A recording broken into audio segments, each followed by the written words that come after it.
सबको जय मसीह की। मैं आज परमेश्वर का धन्यवाद करती हूँ कि परमेश्वर ने मुझे एक अपना एक गवाह बनने का मौका दिया और इस अरोमा टीवी के थ्रू अपनी एक छोटी सी गवाही को आपके सामने, अरोमा टीवी के व्यूअर्स के सामने रखने का एक मौका दिया। उसके लिए धन्यवाद करती हूँ। मुझे देखने वाले अरोमा टीवी के व्यूअर्स को, आ, सबको मैं अपनी तरफ से जय मसीह की आपका धन्यवाद करती हूँ कि आपने हम लोग जैसे लोगों को इंस्पायर किया है कि हम लोग अपनी गवाही आपको दे सके और आप लोग वो देख के इंस्पायर हो सके। उसके लिए आपका धन्यवाद करती हूँ। पास्टर डैनियल जॉन का भी धन्यवाद करती हूँ कि उन्होंने इस चैनल के थ्रू हम जैसे लोगों को अपनी परमेश्वर ने जो हमारे लिए काम किया है उसको दूसरों के सामने रख पाए इस चैनल के थ्रू। उसके लिए भी परमेश्वर का धन्यवाद करती हूँ, पास्टर का धन्यवाद करती हूँ। मेरा नाम रीसा बिजू है। मैं अभी फिलहाल मैं दुबई से अपनी छोटी सी गवाही आपके सामने ला रही हूँ। मैं यहाँ पे एक नर्स के तौर पे यहाँ पे काम करती हूँ मेरे हस्बैंड के साथ। मैं और मेरे हस्बैंड दोनों यहीं पे सेटल्ड हैं। मेरा बचपन मैं अपने बचपन के बारे में बताना चाहती हूँ। मैं एक्चुअली केरला से हूँ। बट मेरा पालन पोषण, मेरा जन्म, मेरा जो मैं born and brought of Delhi से हूँ। मेरा घर दिल्ली में ही है। अभी भी मेरे घर घर में केरला में कोई घर नहीं है। मैं दिल्ली से ही हूँ, बिलोंग करती हूँ, तो मैं दिल्ली से हूँ मैं करके बोलती हूँ। तो मेरे मेरे घर में मेरी मम्मी है, मेरे पापा हैं और मेरी एक छोटी बहन है, वो भी अभी अपने परिवार के साथ दुबई में ही है। मेरा जन्म, मैंने बताया, मेरा पालन पोषण दिल्ली में हुआ है।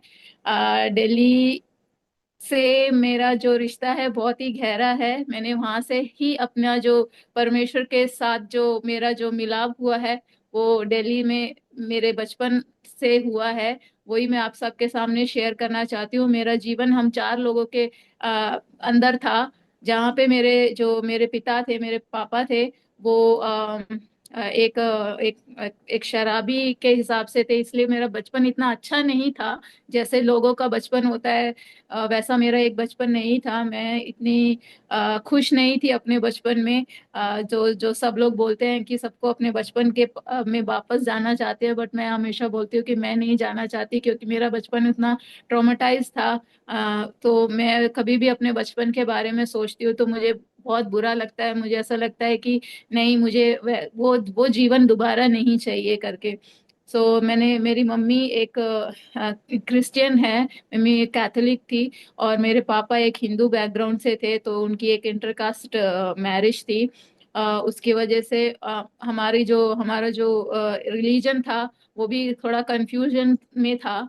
बट स्टिल मेरी मम्मी एक कैथलिक थी। उन्होंने बचपन से हमें वो क्रिश्चियनिटी के उसमें ही हमें पाला पोसा, उस परमेश्वर के बारे में ही बताया। बट ज्यादातर मम्मी एज ए कैथलिक थी, सो उन्होंने मुझे हम लोगों को मोस्टली ज्यादा मदर मैरी के बारे में ही बताया। तो जीसस के बारे में हम इतना कुछ नहीं जानते थे। बट मेरे पापा हिंदू थे, बट हम लोग ज्यादातर हिंदू बैकग्राउंड की तरफ नहीं गए। मेरे पापा भी इतने रिलीजियस नहीं थे, तो उनको उतना फर्क नहीं पड़ता था कि हम लोग सिर्फ क्रिश्चियंस को बांटते हैं। मम्मी जब हम लोग स्कूल गए तभी जब रिलीजन लिखाते थे मम्मी ने क्रिश्चियनिटी ही लिखाया। मम्मी ने कभी हिंदू करके नहीं लिखाया, पापा का रिलीजन कभी भी नहीं लिखवाया। बस एक यही अच्छी बात थी जो मम्मी ने की थी।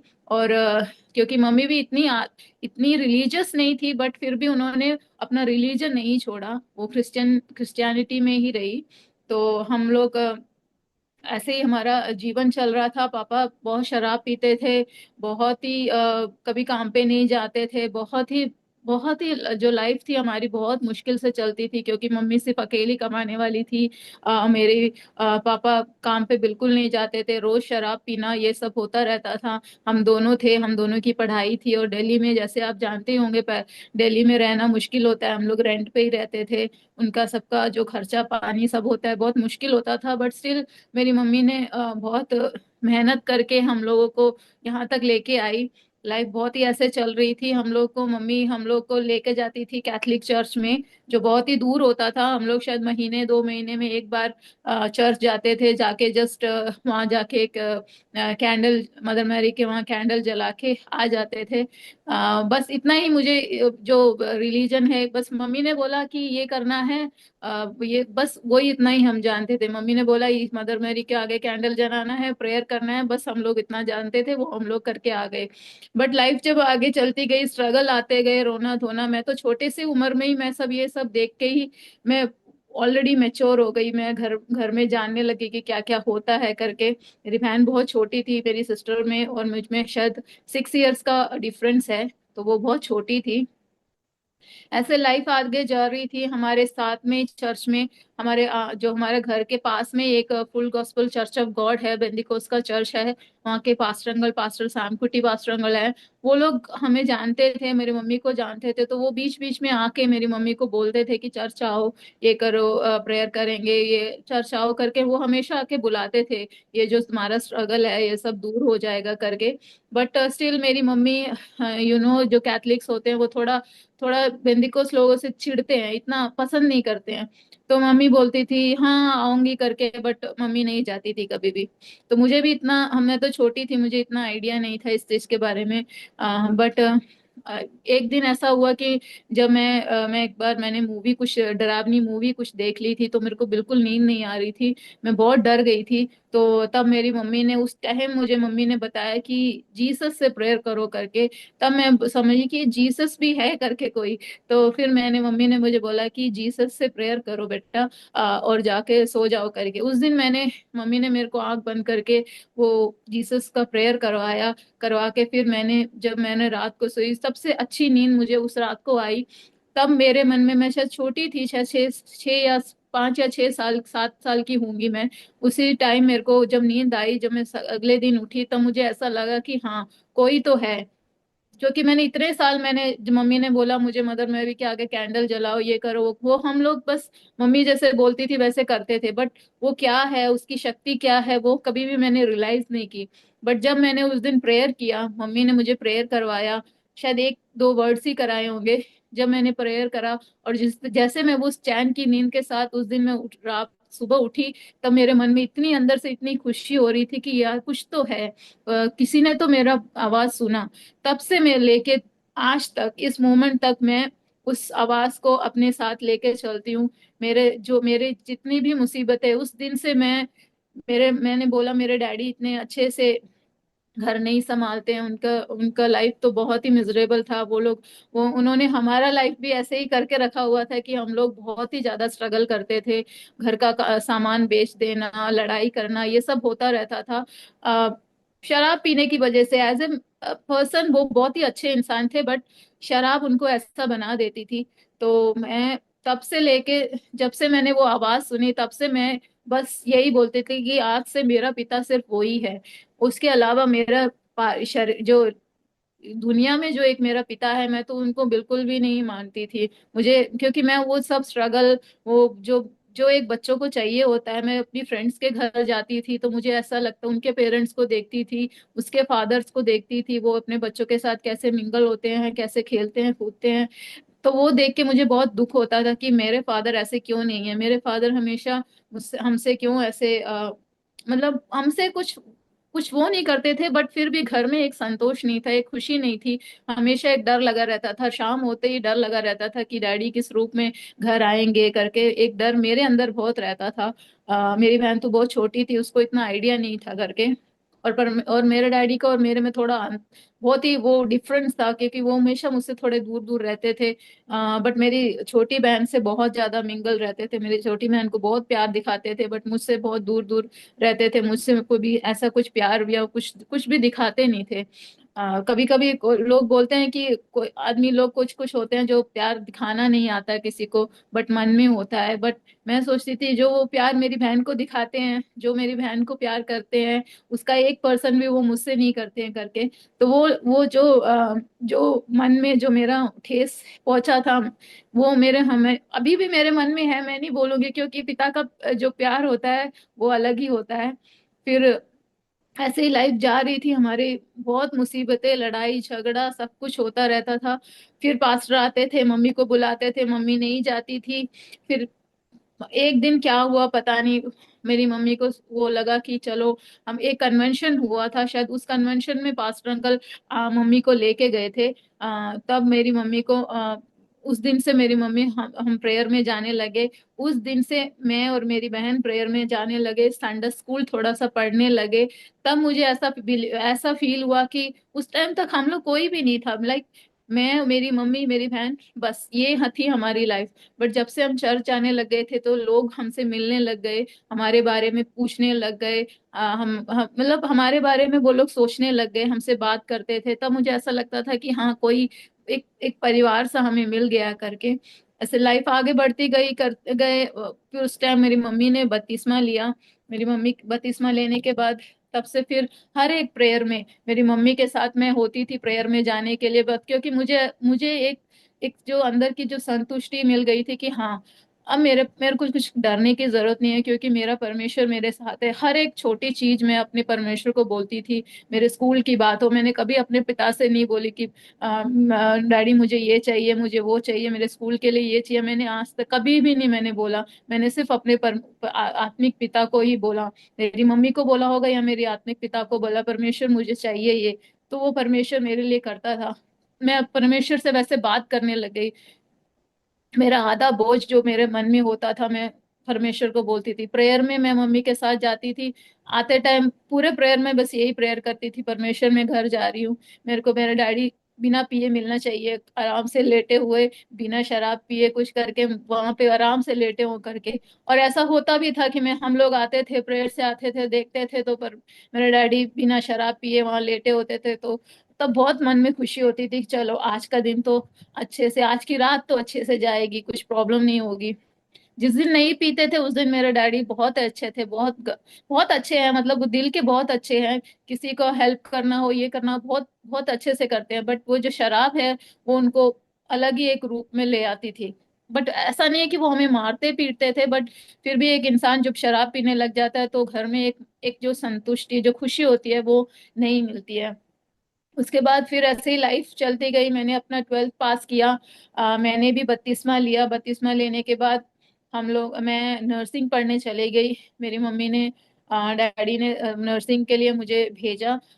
मेरे डैडी भी तब तक थोड़ा से आत्मिक रूप में आ गए, थोड़ा सा चर्च जाने लग गए।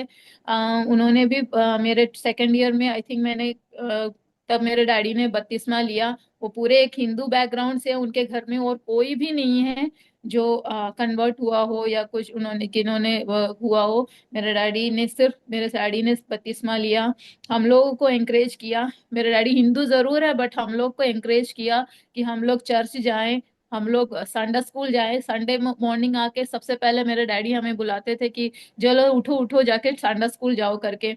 सो वो सब चीजें मेरे डैडी में एक अच्छी चीजें थी कि उन्होंने कभी हमें पुश नहीं किया कि मैं मंदिर जाऊं, या उस मेरी मम्मी को पुश नहीं किया कि तुम मंदिर जाओ, तुम क्यों अपने धर्म को मानती हो, मेरे धर्म को क्यों नहीं मानती हो। ऐसे कितने आज जो हिंदू कितने परिवार ऐसे हैं जो क्रिश्चियन होके भी बेंदिकोस में जाने नहीं देते हैं, उनसे रिश्ता तोड़ देते हैं। बट बाय गॉड ग्रेस मेरे परमेश्वर की एक कृपा थी कि उन्होंने हमें देखा, हमारे आंसुओं को देखा, मेरी मम्मी के आंसुओं को देखा, मेरे आंसुओं को देखा, और पास्टर के थ्रू हमें अपने पास बुलाने का एक मौका दिया। स्पेशली मेरे डैडी के मन में कभी भी ऐसा नहीं आया कि हम लोग हिंदू में क्यों नहीं गए हैं करके। मैं कभी भी, मेरे फ्रेंड्स थे वो लोग टेम्पल जाते थे, मैं बाहर खड़ी रहती थी। मैं आज जो मैं देखती हूँ कि बहुत सारे हिंदू बहुत मारपीट वगैरह करते हैं, मैं भी वहां अपने घर के पास में ही एक टेम्पल है। मेरी जो फ्रेंड थी, मेरी बेस्ट फ्रेंड थी, वो टेम्पल के अंदर जाती थी, मैं बाहर खड़ी रहती थी। वो प्रेयर करके आती थी, मैं तब तक बाहर खड़ी रहती थी और लोग देखते भी थे। तब उनको भी लगता भी होगा यार ये कैसी लड़की है, उसकी फ्रेंड टेम्पल में गई और ये नहीं जाती है, ऐसे करके बोलते होंगे। बट आज तक किसी ने मुझे ऐसा कुछ कोई हार्म नहीं किया है कि मैंने परमेश्वर को ग्रहण किया और मैं परमेश्वर को इस साथ स्टंट होकर रह रही हूँ। तो किसी, मेरे सारे हिंदू फ्रेंड्स थे, बट किसी ने आज तक मुझे ये नहीं बोला है कि तुम ऐसा क्यों करती हो, ऐसा तुम हमारे भगवान का अपमान क्यों करती हो। ऐसा आज तक किसी ने नहीं बोला है। वो भी मेरे परमेश्वर की दया है कि उन्होंने मुझे अभी तक सेफ रखा। ऐसे ही मैं 12th पास करने के बाद मैं नर्सिंग पढ़ने आंध्रा गई। आंध्रा जाने के बाद भी बहुत स्ट्रगल थे, क्योंकि मैं पहली बार अपने घर से आंध्रा, मतलब दूसरे एक स्टेट में जा रही थी। मैंने 12 साल अपने घर में अपने मम्मी पापा के साथ ही रही हूँ। जहाँ जाना है मेरी मम्मी मेरे मेरे पीछे रहती थी, कि कहीं पे भी जाना हो मेरी मम्मी मेरे पीछे रहती थी। कभी मेरे को अकेला नहीं छोड़ा है करके। मैं बिल्कुल इंडिपेंडेंट होके नहीं रही हूँ। मैं बहुत इंट्रोवर्टेड हूँ। मैं किसी से खुल नहीं सकती हूँ, मैं किसी से खुल के बात नहीं करती हूँ, क्योंकि मेरे मेरे अंदर बहुत सारी ऐसी वेदनाएं हैं, बहुत सारा दुख है जो मुझे मेरे अंदर मुझे समा के रखता है। मुझे डर लगता है किसी से बात करने में। मैं ऐसे ही इंट्रोवर्टेड हो गई। मैं किसी से ज्यादा बात नहीं करती, किसी को ज्यादा फ्रेंड्स नहीं बनाती। बट मैं पहली बार जब आंध्रा गई, पढ़ने गई, वहां पे भी बहुत मुश्किलें थी, क्योंकि हॉस्टल में रहना, अकेले रहना, नए नए लोगों से मिलना बहुत बहुत मुश्किल था। बट वहां पे भी परमेश्वर ने मुझे धैर्य दिया। मेरा एक ही जो वो था, बल था कि हाँ, परमेश्वर मेरे साथ है। मैं नर्सिंग मैं 12th में कॉमर्स पढ़ के मैं नर्सिंग के लिए गई थी, क्योंकि मुझे साइंस बिल्कुल पसंद थी। बट कैसे करके इन्होंने मुझे पुश करके नर्सिंग के लिए भेजा। वहां जाके जब साइंस पढ़ने की बारी आई, तो मैं नहीं जानती थी कि परमेश्वर, मैं इसको कैसे पास करूंगी, मैं कैसे पास होंगी, क्योंकि मुझे बिल्कुल भी नहीं आता है, ये मुझे पसंद नहीं है करके। बट एक ये चीज थी कि मैंने अपनी आत्मिकता, क्योंकि हम लोग को वहां पे चर्च नहीं जा सकते, टोटली 365 डेज हम लोग हॉस्टल में ही रहते थे। जाना बस हॉस्पिटल जाना, वहां जाके तो कुछ घंटे काम करना, वहां से गाड़ी आती थी, अंदर आ जाते थे। बाहर की दुनिया क्या थी, मोबाइल नहीं था, कुछ नहीं था। बस पढ़ो, ड्यूटी करो, बस यही था। तो मैं सोच रही थी परमेश्वर मैं कैसे पास करूंगी फर्स्ट ईयर। मेरे पापा मम्मी ने मुझे इतना मुश्किल से भेजा। प्रेयर करना बस मेरे हाथ में, बस एक एक जो हिम्मत वाला बुक था वो था पर बाइबल। बस उसको पढ़ के प्रेयर करके मैंने कैसे भी करके मैंने अपना फर्स्ट ईयर पास किया। मेरे अच्छे मार्क्स आए। जो साइंस सब्जेक्ट वाले थे वो लोग भी फेल हो गए थे, उनकी भी एक एक सब्जेक्ट में वो लोग फेल हो गए थे। बट परमेश्वर ने मेरे पर दया की, और मैं हर सब्जेक्ट में पास हो गई। ऐसे मेरा दो फर्स्ट ईयर सेकेंड ईयर मैं एडजस्ट होने लग गई, लोगों से एडजस्ट हो गई, मेरे फ्रेंड्स बन गए। थर्ड ईयर में आके मैं हमेशा से बचपन से ही मैं बहुत थोड़ी सी हेल्दी, मतलब हेल्दी थी। उसके बाद जब मैं थर्ड ईयर में एंड में आई, ऑलमोस्ट मेरा एग्जाम भरा, थर्ड ईयर का एग्जाम खत्म हो गया था। सडनली मेरा वेट लॉस हो गया। सडनली मैं वेट लॉस करने लग गई। मेरा ऑलमोस्ट 10 किलो वेट कम हो गया। तो सब लोग मुझसे पूछने लगे कि ये क्या हो गया, तुमको कोई कुछ प्रॉब्लम है क्या, ये है करके। बिकॉज मेरे को कोई फीवर नहीं आता था, कोई कुछ नहीं था। मैं बिल्कुल ही परफेक्टली ऑल राइट थी। बट यही था कि मेरा वेट लॉस हो रहा था। तब सब लोगों ने मुझे बोला कि एक डॉक्टर को दिखाओ, क्या हो रहा है देखना चाहिए करके। तो मैं एक डॉक्टर के पास गई, और एक फिजिशियन के पास गई। उन्होंने मुझे देखा, सारे ब्लड टेस्ट किए। तब उन्होंने पाया कि मेरा एक जो क्रिएटिन लेवल होता है ना, वो मेरा थोड़ा बॉर्डर लाइन में है करके। जैसे मेरी एज थी, लाइक मैं सब 22 की होंगी, मेरा बॉर्डर लाइन में है करके बोला। तब डॉक्टर ने मुझे इतना बोल सजेस्ट किया, बेटा पानी पियो, पानी अच्छे से, तुम लोग पानी नहीं पीते हो, तुम पानी पियो अच्छे से, ये सब ठीक हो जाएगा करके बोला। तो मैंने कहा ठीक है डॉक्टर। मैंने पानी वगैरह पिया, सब कुछ किया, बट कुछ फर्क नहीं पड़ा। तो मैं दोबारा डॉक्टर के पास गई। डॉक्टर, मैंने सब पानी वानी किया, तो हम दोबारा से रिपीट टेस्ट कर लें क्या करके। तो उन्होंने बोला ठीक है, हम दोबारा टेस्ट करेंगे। दोबारा टेस्ट किया तो उसमें कोई चेंजेस नहीं था। मेरा एचबी जो है वो बचपन से ही लो रहता था। मेरा स्कूल के टाइम से मेरा एचबी हमेशा लो रहता था। सो मैंने डॉक्टर को बोला, तो डॉक्टर एचबी तो कम ही है, बट क्रिएटिन तो वैसा का वैसे ही है, सेम बॉर्डर लाइन में ही है। तो ऐसा करते हैं कि एक किडनी के डॉक्टर को दिखा देते हैं करके उन्होंने मुझे रेफर किया एक किडनी के डॉक्टर के पास, नेफ्रोलॉजिस्ट के पास। तो डॉक्टर ने देखा, देखने के बाद मुझे बोला कि रीजा, मैं एक काम करता हूँ, एक हफ्ते का दवाई दे के देखता हूँ, अगर आपका ठीक हो जाता है तो ओके, नहीं तो will go for a biopsy, हम एक रीनल बायोप्सी करेंगे करके। तब मैंने बोला ठीक है, बस ठीक है करके डॉक्टर को। और डॉक्टर ने फिर मैंने एक हफ्ते तक दवाई लिया, मैं दोबारा रिपीट कराने गई। बट देर इज कोई चेंजेस नहीं था उसके ऊपर। तब मेरे को बहुत मुझे मुझे एक मन में डर नहीं, बट मुझे एक अजीब सा फील होने लगे कि क्या है, क्योंकि मुझे उतनी मैं पढ़ रही थी, मैं इतनी यंग थी, मुझे इतना आइडिया नहीं था इस चीज के बारे में। तो तब उन्होंने डॉक्टर ने बोला कि इसको बायोप्सी करेंगे करके। तो वहां पे मेरे एक जो लोकल गार्डियन थे, वहाँ के एक पास्टर थे, पास्टर, वो पास्टर मेरे लोकल गार्डियन थे, वही पास्टर थे जो हमारे हॉस्टल में आके एवरी वीक संडे इवनिंग में प्रेयर करते थे। उनके थ्रू ही मेरा एडमिशन हुआ था। तो वो पास्टर अंकल आंटी आए, आके फिर उन्होंने बात वगैरह की, क्योंकि मेरी मम्मी तो आ नहीं सकती, वो तो दिल्ली में है, तो बहुत दूर है। तो वो आए, उन्होंने फिर बोला कि ओके फाइन, हम लोग बायोप्सी करने के लिए रेडी हैं करके। उन्होंने आके कंसर्न वगैरह किया, वो लोग ही मेरे साथ थे। बायोप्सी किया, बायोप्सी के बाद कुछ तो था किडनी में, कुछ तो प्रॉब्लम था। बट मुझे इतना क्लियरली डॉक्टर ने नहीं बताया, मुझे नहीं पता कि आंटी को या मेरी मम्मी को बताया होगा नहीं। बट तब से थोड़ा सब लोग थोड़ा अलर्ट हो गए, सब लोग आके मुझसे पूछने लगे, रीसा तेरे को कोई यूरिन पास करने में प्रॉब्लम है क्या, तेरे को क्या पैरों में सूजन आता है क्या, करके मुझसे पूछने लग गए। तो मैंने कहा नहीं, मुझे ऐसा कोई प्रॉब्लम नहीं है, मैं ठीक हूँ, मुझे ऐसा कोई प्रॉब्लम नहीं है, मेरे को कोई शीनम नहीं है, ऐसा बोला। तब परमेश्वर, तब उन्होंने मेरी मम्मी को बुलाया। उन्होंने बोला कि आप आके मेरा थर्ड ईयर मैंने ऑलरेडी कंप्लीट कर लिया था, हम लोग हॉस्टल के हिसाब से थर्ड ईयर के बाद 2 इयर्स हमें बॉन्ड करना था। तो बॉन्ड पीरियड कंप्लीट करना है, अदरवाइज बॉन्ड ब्रेक करने वालों को कुछ पैसे पे करने होते हैं। तो हम लोग तो बॉन्ड करने वाले थे, क्योंकि हम लोग के पास इतना पैसा नहीं है कि हम लोग पैसा दे के बॉन्ड पीरियड ब्रेक करें। बट मेरे प्रिंसिपल ने मेरी मम्मी को बुलाया, बुला के बोला कि आप इसको लेके जाओ, लेके जाके आप उसको दिल्ली में जाके अच्छे से हॉस्पिटल में कहीं जाके ट्रीटमेंट कराने के लिए बोला। ऐसे मेरी मम्मी आई, आके मुझे, मम्मी ने मुझे आके सब मुझे लेके, हम लोग कंक्लूड वगैरह करके हम लोग चले गए। दिल्ली आने के बाद मम्मी ने बहुत सारे डॉक्टरों को दिखाए, बोले ना, मेरी मम्मी अकेली थी, मेरी मम्मी एक अकेली घर को चलाने वाली है। बट स्टिल मेरी मम्मी ने मुझे हर जगह, हर उस अच्छे प्राइवेट डॉक्टर के पास मेरी मम्मी मुझे लेके गई।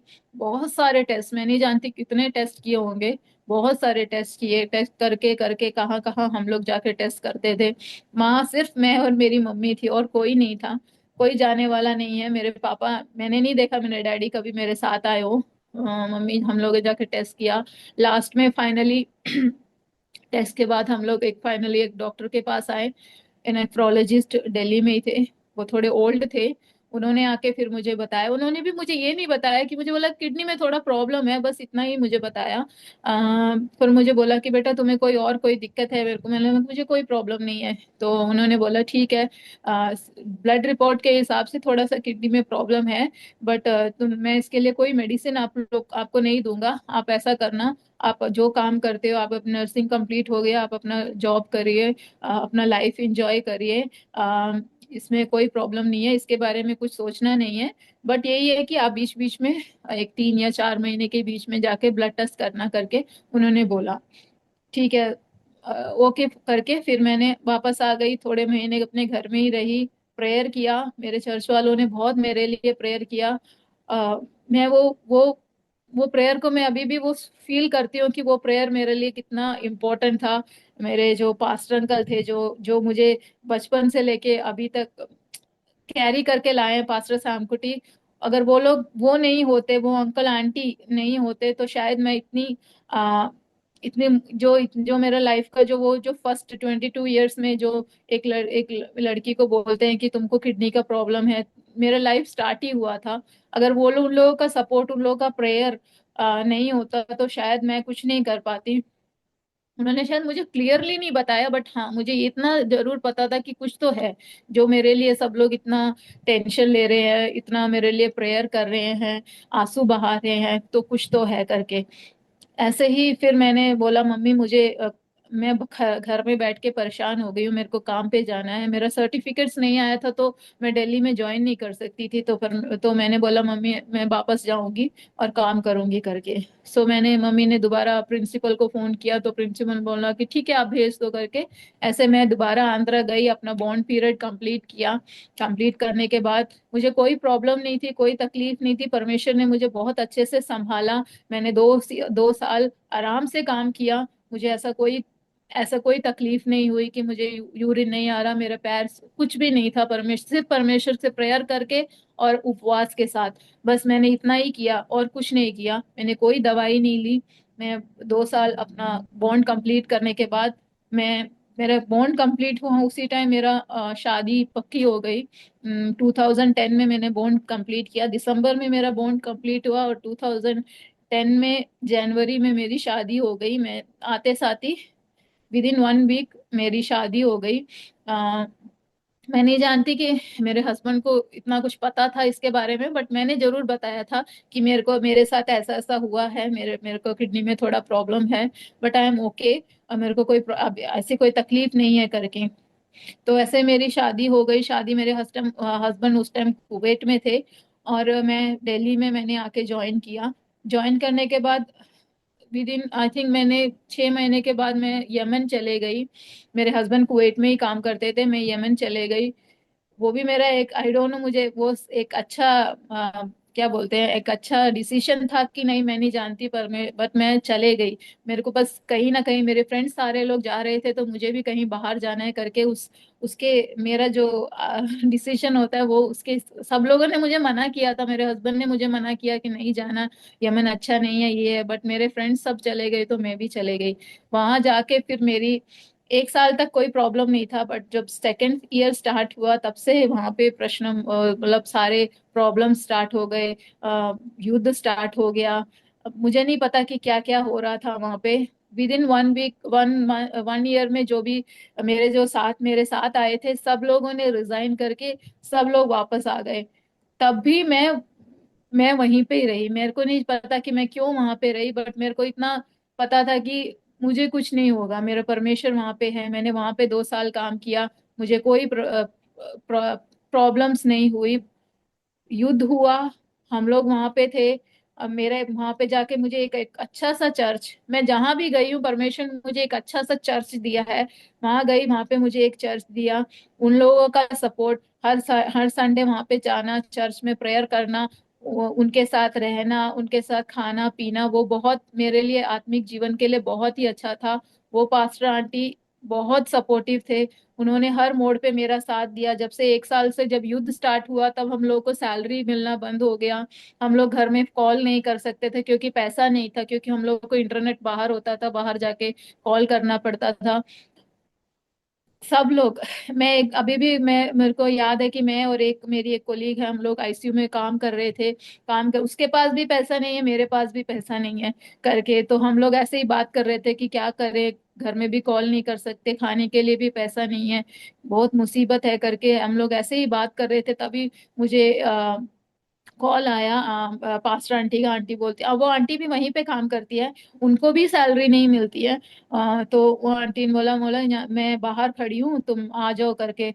तो मैंने कहा क्या हुआ, क्योंकि मैं चर्च भी नहीं जा पा रही थी, क्योंकि मेरे पास किराया नहीं है, मतलब जो बस में जाने का किराया नहीं है, इसलिए मैं चर्च भी नहीं जाती थी। सो बस हॉस्टल से यहाँ पे, यहाँ हॉस्पिटल, हॉस्पिटल से हॉस्टल, ऐसे ही चल रहा था। तो वो आंटी बाहर आई, और आंटी ने मेरे हाथ में एक जो 3000 यमन रियाल मेरे को हाथ में दिया, बोला बेटा जो जो आपकी जरूरत है वो अभी पूरा करो करके।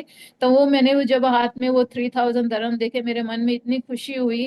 मैं नहीं जानती कि मैं तब मैं आई आने के बाद मैंने चेची को वो अपने हाथ में वो पैसा दिखाया, तो चेची बहुत ही अद्भुत रीति से देखने लग गई। तो वो बोलते कि सच्ची में रीजा, अभी हम लोग बात कर रहे थे, बट तुम लोग का जो प्यार और सपोर्ट होता है ना, वो हम लोग में कभी भी नहीं है। मेरे भी बहुत सारे लोग हैं यहाँ पे, बट किसी ने मेरे को आज तक मैं भी इतनी मुसीबतों में, किसी ने मुझे ये सपोर्ट नहीं दिया करके।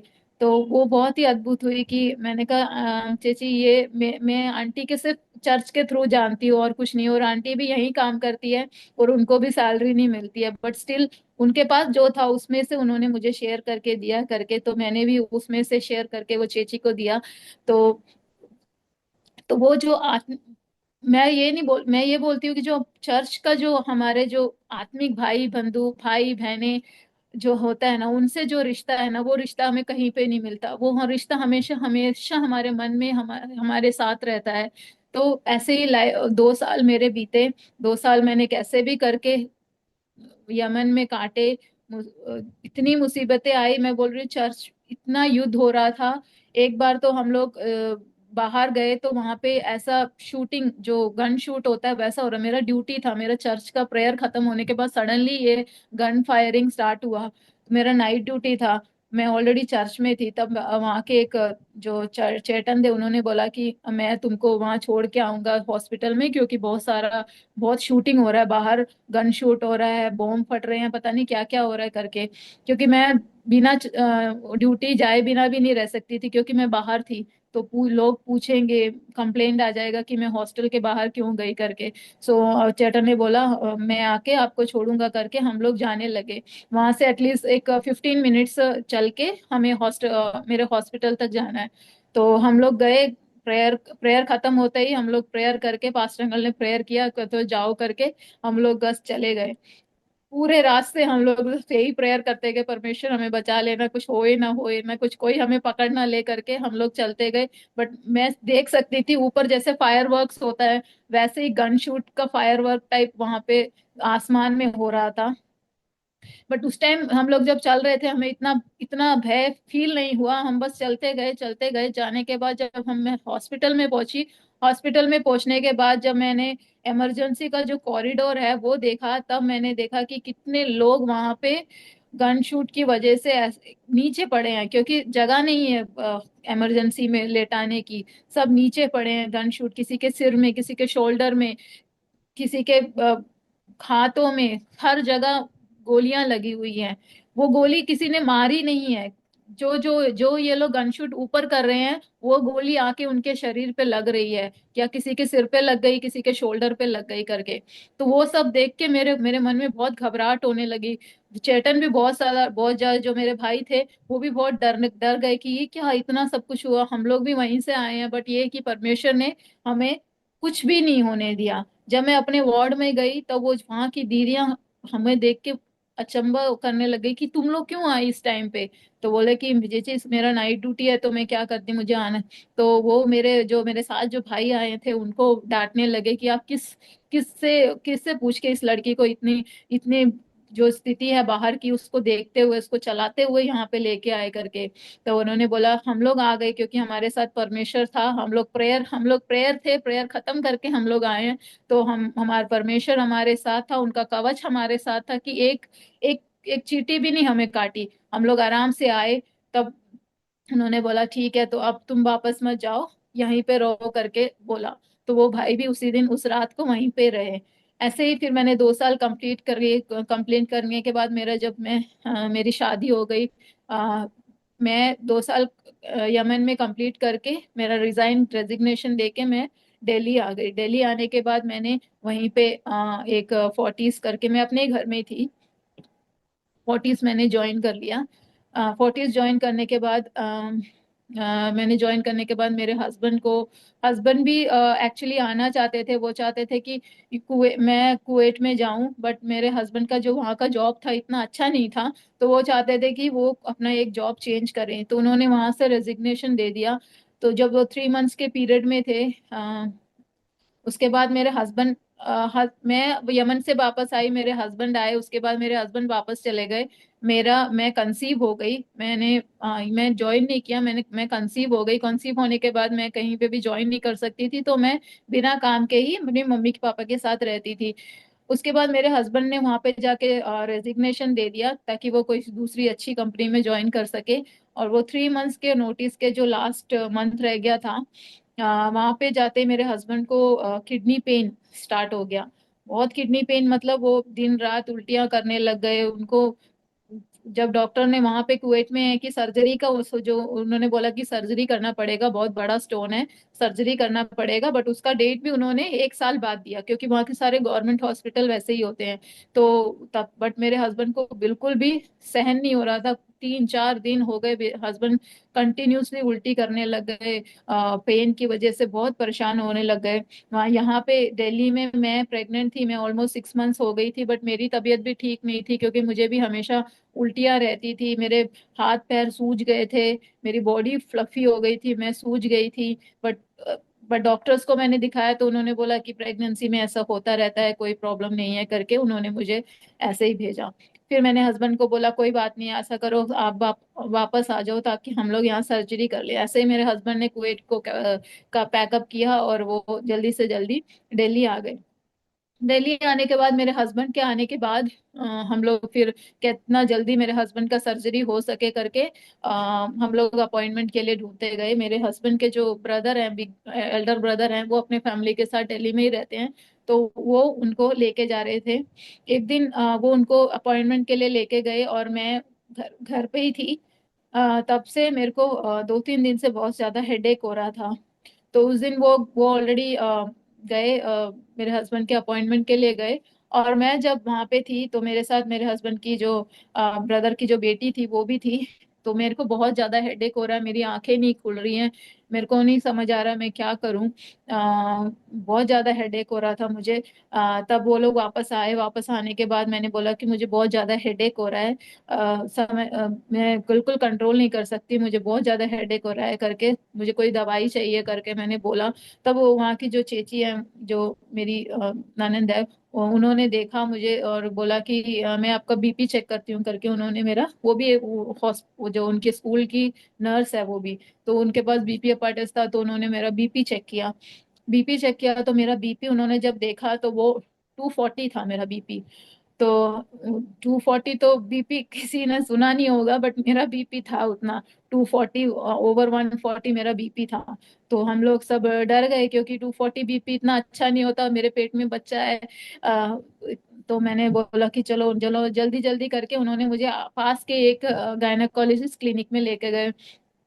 क्लिनिक में लेके जाने के बाद डॉक्टर ने मुझे देखा, बोला कि स्कैनिंग किया, स्कैनिंग बोला कि बच्चा तो ठीक है, आप बीपी मेडिसिन जल्दी से जल्दी स्टार्ट करना है करके उन्होंने मुझे 3 टाइम बीपी मेडिसिन स्टार्ट किया। बोला कि ये खाओ, कंटिन्यूसली बीपी देखो, और नेक्स्ट डे अपने जो आप अपने हॉस्पिटल अपने गायनाकोलॉजिस्ट के पास वापस जाओ और एडमिट होना पड़ेगा करके बोला।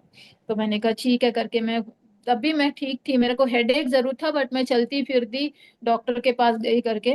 आने के बाद मैंने बीपी मेडिसिन खाया, 2 बार खाया, तीसरे बार खाया, बट मेरा बीपी 180 से कम हो ही नहीं रहा।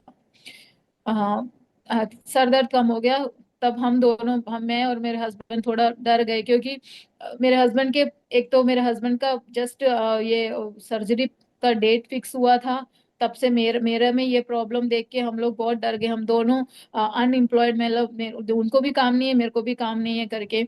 ऐसे फिर हम लोग नेक्स्ट डे, कैसे भी नेक्स्ट डे होके मैं अपने गायनेकोलॉजिस्ट, जो मैं जो डॉक्टर गायनेकोलॉजिस्ट को दिखाती हूँ, उनके पास गई। उनके पास जाने के बाद उन्होंने मेरा चेक किया, बीपी वैसा का वैसे ही था, बिल्कुल कम नहीं है। उन्होंने जल्दी से मुझे एडमिट किया, 2 दिन रखा, मेडिसिन दिया, बट कोई फर्क नहीं पड़ रहा था। तो उनको डर लग रहा था कि कहीं मुझे फिट्स ना आ जाए, क्योंकि इतना बीपी होने के बाद कोई 140 150 बीपी होने के बाद भी लोग जो लेडीज होती हैं, जो प्रेग्नेंट होती है, उनको फिट्स आ जाते हैं। वो लोग को डर था कि मुझे फिट्स ना आ जाए करके। मेरा शरीर ऐसा फूल गया था, मैं बहुत बहुत ज्यादा हैवी हो गई थी। मेरे से चला तब, बिकॉज मेरे स्वेलिंग के वजह से मुझसे चला नहीं जा रहा था, फिर भी मैं चल रही थी। ऐसे एक स्कैन किया, स्कैन करने के बाद उन्हें ऐसा लगा, उनको लगा कि जो मेरा ब्लड फ्लो है मेरा बेबी का, और मेरा जो ब्लड फ्लो है वो ऑलरेडी खत्म हो चुका है। मेरे जो बेबी को ब्लड फ्लो नहीं मिल रहा है करके, उन्होंने रात को ही मेरे हस्बैंड को बोला कि हम बेबी को अब बचा नहीं सकते, हम ऑलरेडी उसको निकालना पड़ेगा, क्योंकि अदरवाइज बेबी और रहा तो इसका जान को प्रॉब्लम हो सकती है करके बोला। तब मेरे हस्बैंड ने कंसेंट वगैरह साइन किया। तो सुबह जाके हम लोग बेबी को कैसे भी करके निकालेंगे करके बोल के हमने प्रोसीजर प्लान कर लिया।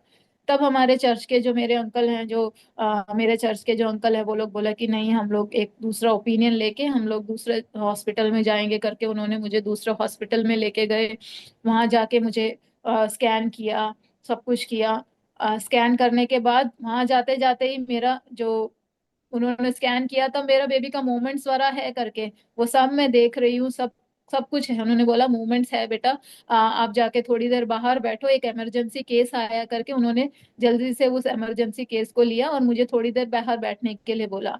मैं बाहर बैठी थी, मेरे पास्टर अंकल जो हैं, मेरे जो आत्मिक माता पिता हैं, हाँ, pastor uncle Samkutty, pastor uncle aunty, वो आए मेरे पास आके मुझे बोला कि बेटा कोई बात नहीं, जो हमारे लिए नहीं है वो हमें नहीं चाहिए, परमेश्वर और देगा करके मेरे लिए मैंने कुछ नहीं बोला, क्योंकि मैं उस स्थिति में नहीं थी कि मैं किसी से कुछ बात कर सकूं ये करके। तो अंकल ने सिर्फ मेरे हाथ, मेरे सिर में हाथ रख के मेरे से प्रार्थना करी, परमेश्वर से प्रार्थना करी। प्रार्थना करने के बाद मैं अंदर गई दोबारा स्कैनिंग के लिए। तब तक मेरा जो बेबी का हार्ट बीट था वो बंद हो गया। तो वो भी जो जो रेडियोलॉजिस्ट है जो स्कैन कर रहे थे वो लोग भी अद्भुत हो गए, यार अभी तो हमने देखा था तो बेबी का हार्ट बीट था, अभी बाहर जाके अंदर आए तो बेबी का हार्ट बीट बंद हो गया। क्योंकि मेरे अंदर वो एक फिर भी वो, जब उन्होंने बोला कि नहीं बेबी को निकालना ही पड़ेगा, नहीं कर सकते हैं, कुछ नहीं कर सकते, तभी मैं मेरे मन में था ऐसे कैसे निकाल, मेरा बेबी तो अभी भी जिंदा है करके। बट जब पास्टर अंकल ने मेरे लिए मेरे हाथ में सिर में हाथ रख के जो प्रेयर किया कि जो परमेश्वर परमेश्वर हमें देना चाहता है वही हमें चाहिए, बाकी हमें नहीं चाहिए कुछ करके, तब तब भी पर वो हार्ट बीट बंद हो गया। तब उन्होंने मुझे फर्स्ट ऑफ ऑल मुझे मेरा बीपी कंट्रोल करने के लिए मेडिसिन दिया। जब वो फर्स्ट इंजेक्शन उन्होंने मुझे दिया, आ, मैं नहीं जानती, मैं तब तक ठीक थी, मेरे को कोई प्रॉब्लम नहीं थी, मेरे पैर में स्वेलिंग जरूर थी, मेरे शरीर फूल गया था, सब कुछ था। बट जो उस टाइम जो मेरे को फील हुआ, जो उन्होंने मुझे इंजेक्शन दिया, उससे मेरा शरीर पूरा गर्म हो गया, मुझे सांस नहीं आ रही थी। तब मुझे ऐसा लगा कि मैं अब बचूंगी नहीं, क्योंकि मेरे को मैं नहीं बच सकती, क्योंकि उन्होंने मुझे क्या दिया मैं नहीं जानती हूँ। मेरे को सांस नहीं मिल रही, मैं बहुत घबराहट में आ गई। उन्होंने जल्दी से मुझे ऑक्सीजन वगैरह दिया, मेरी मम्मी को बुलाया, मेरी मम्मी जल्दी आई, मैं बिल्कुल तड़प रही थी। मैंने मम्मी को बोला मम्मी मैं आप मुझे यहाँ पे क्यों लेके आए हो, मैं ठीक थी, आप लोग मुझे यहाँ क्यों लेके आया करके मैं मम्मी से रोने लग गई। तो मेरी मम्मी थी उस टाइम, क्योंकि वो लेडीज जो फीमेल वार्ड्स वगैरह है वहाँ, लेबर रूम है, तो वहाँ पे जेंट्स को नहीं रखते, मेरे हस्बैंड बाहर ही थे। तो मेरी मम्मी जल्दी से आई, मेरी मम्मी ने मेरे सर पे हाथ रख के प्रार्थना की, मेरी मम्मी ने मेरे हाथ पे रख के प्रार्थना करी, और प्रार्थना करने के बाद जो मुझे आश्वास जो जो शांति मिली, मैं मेरा जल्दी से जो सांस जो जो मेरी सांस लेने की तकलीफ थी वो कम हो गई, मैं थोड़ी देर के लिए मैं सो गई। उसके बाद उन्होंने बोला कि अब हम सुबह इसको डिलीवरी करेंगे, हम सोच रहे हैं सिजेरियन सेक्शन करें, बट देखते हैं, क्योंकि एक ये जवान है, हम लोग सिजेरियन नहीं कर सकते क्योंकि बच्चा तो हमें मिलेगा नहीं। सो सिजेरियन करके उसको और दुख नहीं देना चाहते, बट हमारे पास कोई ऑप्शन भी नहीं है क्योंकि बच्चा मर चुका है। इसलिए बच्चा अपने आप, क्योंकि नॉर्मल डिलीवरी में दोनों का होता है, बच्चा भी अपनी तरफ से कोशिश करता है और माँ भी। तो बच्चा जब मर गया है तो दोनों बच्चे की तरफ से कुछ मूवमेंट नहीं होगा, तो हम लोग सिर्फ ट्राई कर सकते हैं। उन्होंने मेरे हस्बैंड को भी बोला कि आपकी वाइफ, मतलब वो उनको मैं एक नर्स थी तो उनको मेरे से थोड़ा लगाव ज्यादा था। मैं छोटी थी तो उनको मेरे से लगाव ज्यादा था। डॉक्टर वो हर एक चीज मेरे हस्बैंड को जाके बोलते थे कि आ, आपकी मैं बहुत अद्भुत हूँ कि इतनी बड़ी बीपी के साथ आपकी वाइफ को कुछ हुआ नहीं, उसको फिट्स तक नहीं आए, वो ठीक है। कैसे भी करके मैं ट्राई करूंगी कि उसको नॉर्मल डिलीवरी हो जाए। मैं मेडिसिन रखूंगी, अगर नहीं हुआ तो मेरे पास कोई ऑप्शन नहीं है कि मैं नॉर्मल डिलीवरी करूं, मुझे सिजेरियन ही नहीं करना पड़ेगा करके मेरे हस्बैंड को उन्होंने एक्सप्लेन किया। मॉर्निंग में आके डॉक्टर ने मुझे मेडिसिन रखा। शाम को 5 बजे तक मेरे को कोई पेन नहीं आया। डॉक्टर ने आके मुझे बोला बेटा पेन आया, मैंने कहा पेन नहीं है डॉक्टर करके। फिर डॉक्टर ने बोला कि ठीक है बेटा एक बार और मेडिसिन मैं ट्राई करूंगी, नहीं तो मॉर्निंग में हम लोग सिजेरियन करेंगे करके। तभी मेरी मम्मी यही प्रार्थना कर रही थी हम लोग की नॉर्मल डिलीवरी हो जाए करके, क्योंकि सिजेरियन करने के बाद मेरे को बहुत प्रॉब्लम्स होगी। और फर्स्ट ऑफ ऑल एक्सपेंसिव है, क्योंकि हम लोग प्राइवेट हॉस्पिटल में थे, हम दोनों अनएम्प्लॉयड थे, वो भी एक टेंशन थी। तो ऐसे जाके उन्होंने मुझे 6 o'clock में दवाई दी, बाय 7 o'clock 8 o'clock मेरे को पेन स्टार्ट हो गए। बहुत स्ट्रगल किया क्योंकि मेरा बेबी उल्टा हो गया था। तो 3 4 डॉक्टर आए, उन्होंने बहुत ट्राई किया कैसे भी डिलीवरी करने के लिए, डिलीवरी नहीं हो रही थी। लास्ट में फाइनली डिलीवरी हो गई, बट परमेश्वर का धन्यवाद करती हूँ, कोई मतलब मुझे कोई कॉम्प्लिकेशन नहीं हुआ, आराम से डिलीवरी हो गया। बट यही था कि उन्होंने मुझे एक अपने बेबी को देखने नहीं दिया, उन्होंने सिर्फ अब मेरी मम्मी को वो बेबी दिखाया। एक लड़का हुआ था, परमेश्वर ने मुझे एक लड़का दिया था, बट मैं उसको देख नहीं पाई। उसके बाद मेरा जो ऑलरेडी मैं मेरा जो शरीर था वो फूल गया था, मेरा जो किडनी का लेवल था वो बढ़ गया था, मैं क्रिएटिन सब बढ़ गया था। इसके बाद डॉक्टर ने फिर दोबारा से मुझे बायोप्सी करवाया। बायोप्सी करवाने के बाद डॉक्टर ने मेरे हस्बैंड को बुला के बोला कि इसका जो किडनी है 70% किडनी डैमेज हो चुका है। और अब मैं तुम्हें एडवाइस नहीं करूंगा कि तुम इसका कभी बेबी हो करके। मतलब मैं कितना 25 ईयर्स की होंगी, और मेरे हस्बैंड भी यंग थे। हम लोग का शादी का सिर्फ 2 साल ही हुआ था।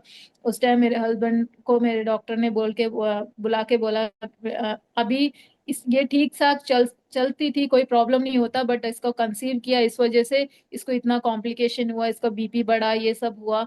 तो अब तुम जाके कभी भी बेबी ट्राई नहीं करोगे, कभी बेबी नहीं हो सकता है तुम लोगों को। बस सिर्फ यही एक ऑप्शन है, इसका कोई मेडिसिन नहीं है।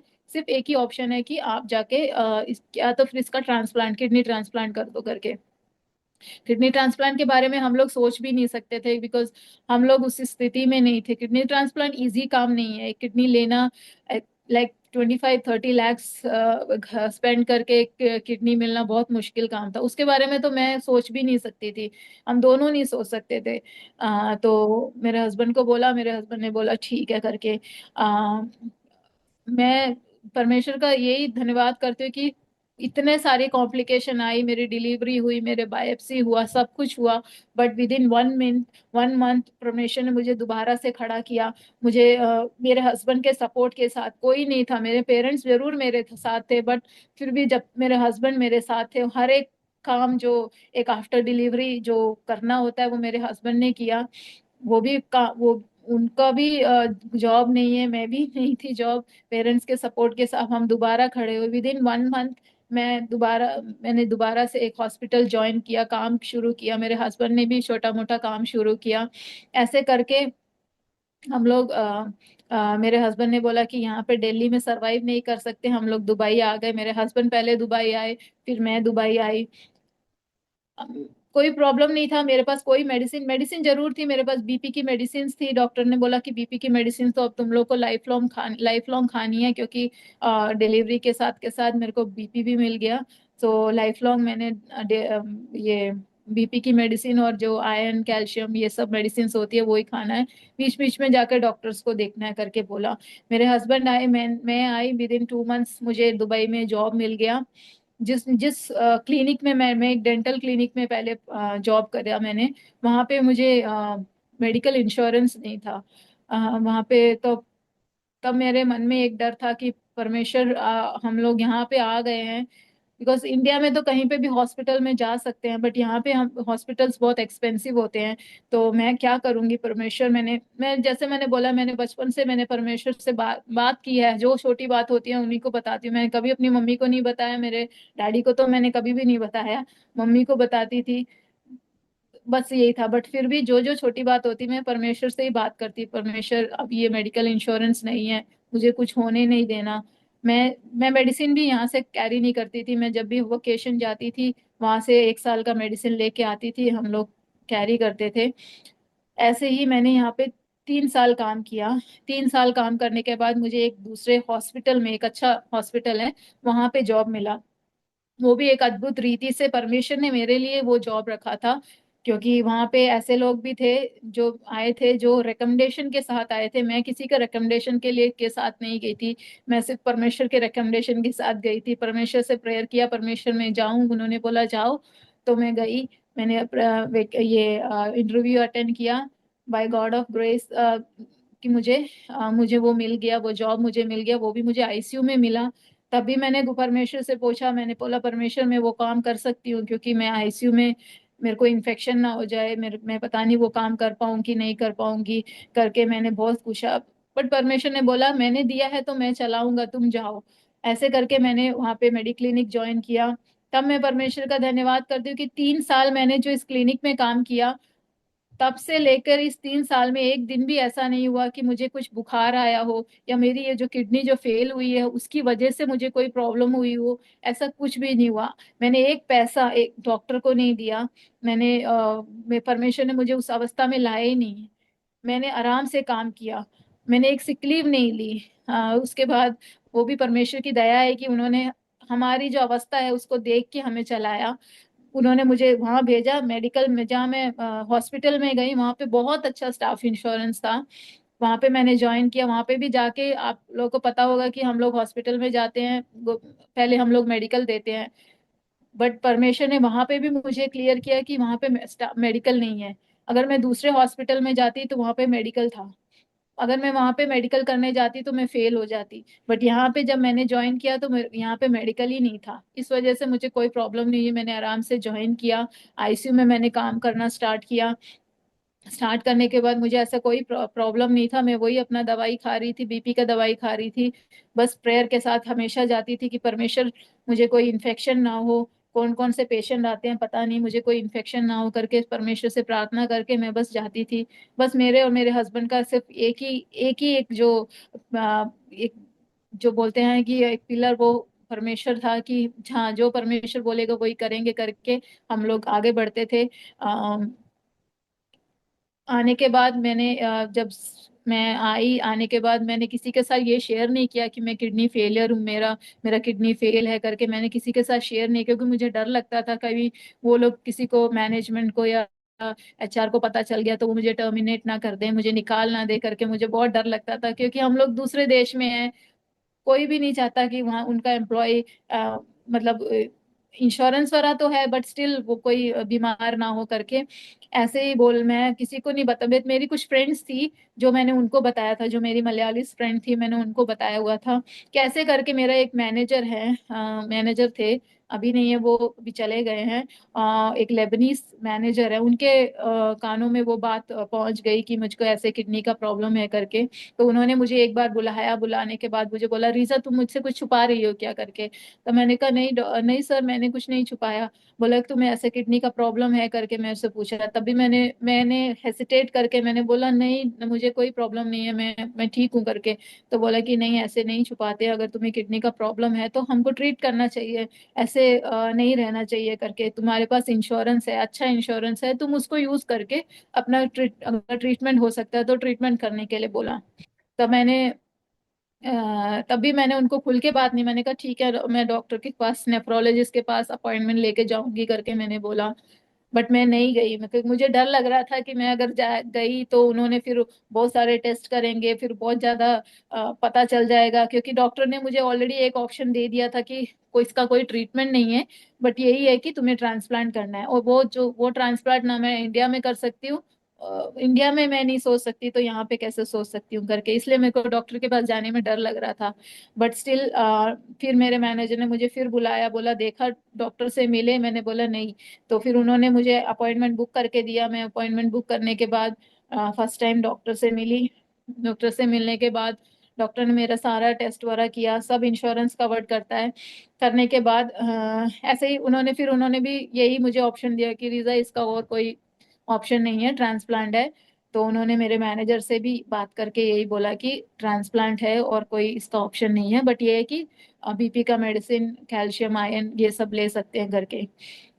तो डॉक्टर, तो मेरे मैनेजर ने बोला ठीक है करके, ऐसे बोला। तब मेरे मन में बहुत डर था कि कहीं ये एचआर में जाके बोल ना दे कि मेरे को ऐसा ऐसा प्रॉब्लम है करके। तो एक बार मेरा एचपी बहुत ज्यादा जो मेरा हीमोग्लोबिन है, ब्लड है, वो बहुत कम होने लग गया। तब डॉक्टर ने मुझे इंजेक्शन स्टार्ट किए।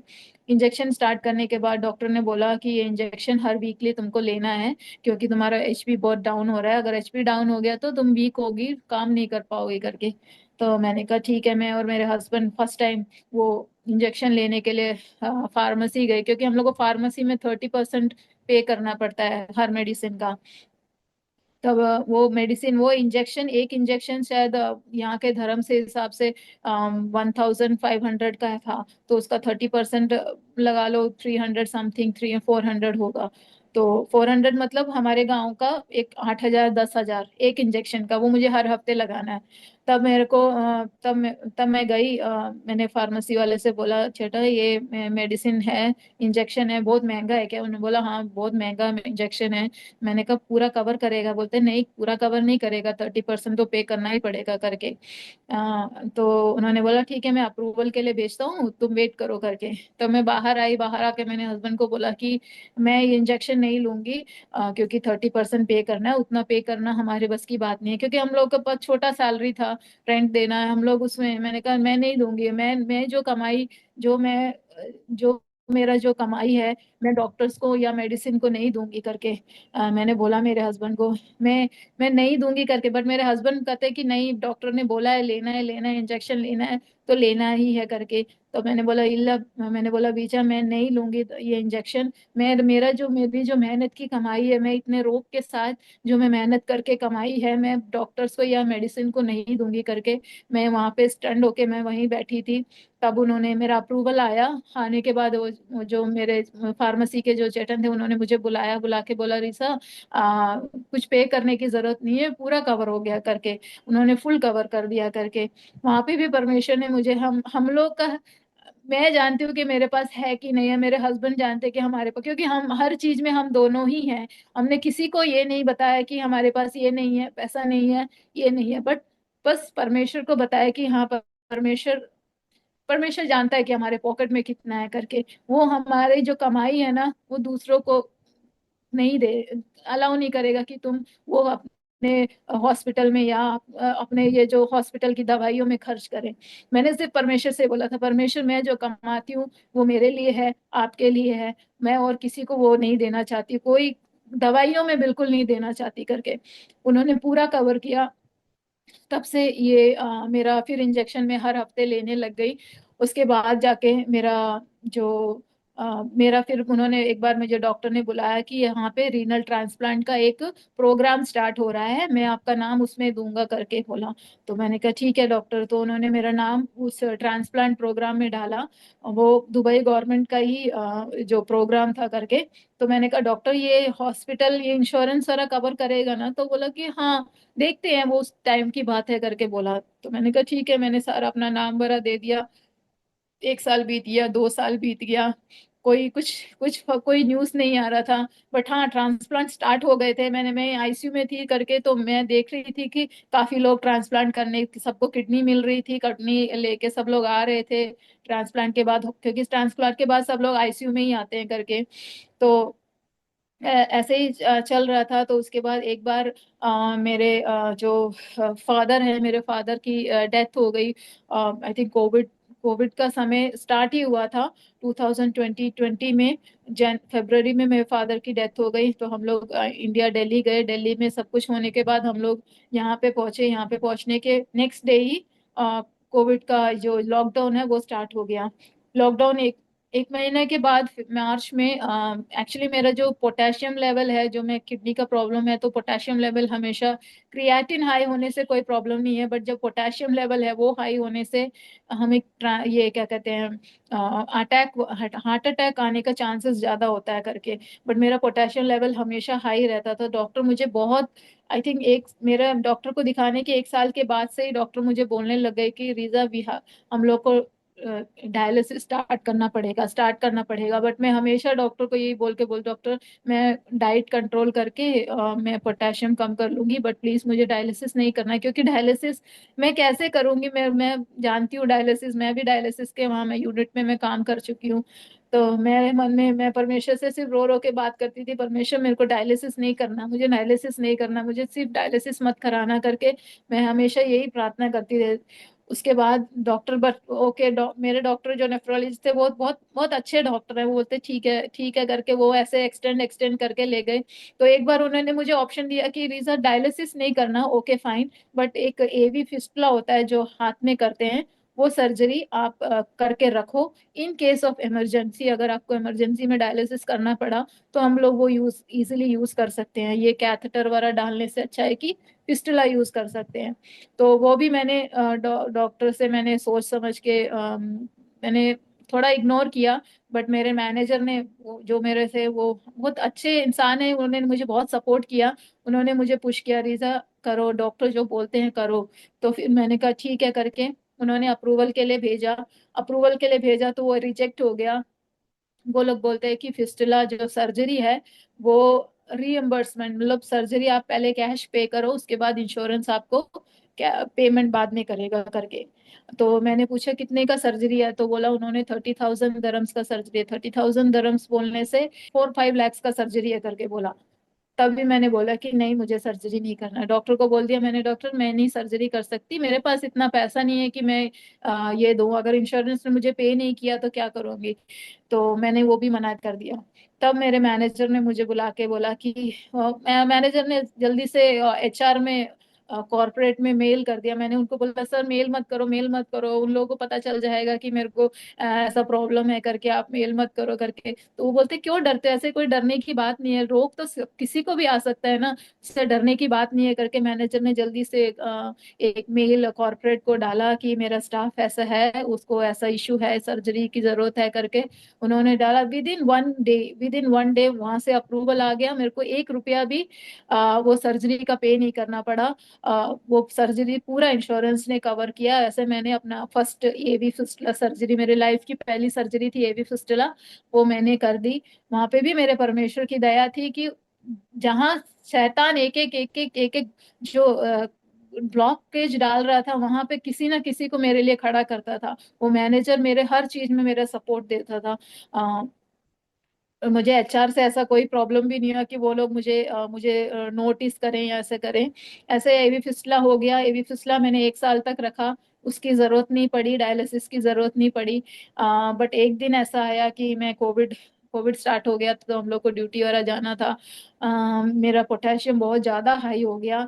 और तब डॉक्टर ने मुझे बोला कि ईसीजी कराने के लिए। ईसीजी कराया, ईसीजी में वेरिएशन आया तो डॉक्टर ने बोला इसी कार्डियक में मतलब हार्ट में वेरिएशन आ रहा है, तो वी कैन नॉट से कि कभी भी अटैक आ सकता है, सो बेटर हम लोग डायलिसिस स्टार्ट करेंगे। तब भी मैंने मना किया, बट मैं उस टाइम ड्यूटी में थी। मेरे मैनेजर आए, मेरे डॉक्टर्स आए, मेरे कोलीग्स आए, उन्होंने मुझे बहुत समझाया कि नहीं हम लोग, आपका सेफ्टी जरूरी है, फिस्टुला है ना, कोई पता नहीं चलेगा करके उन्होंने मुझे फोर्स किया। तो मैं गई, मैंने डायलिसिस वार्ड में मैं गई, उन्होंने मेरे हस्बैंड को बुलाया।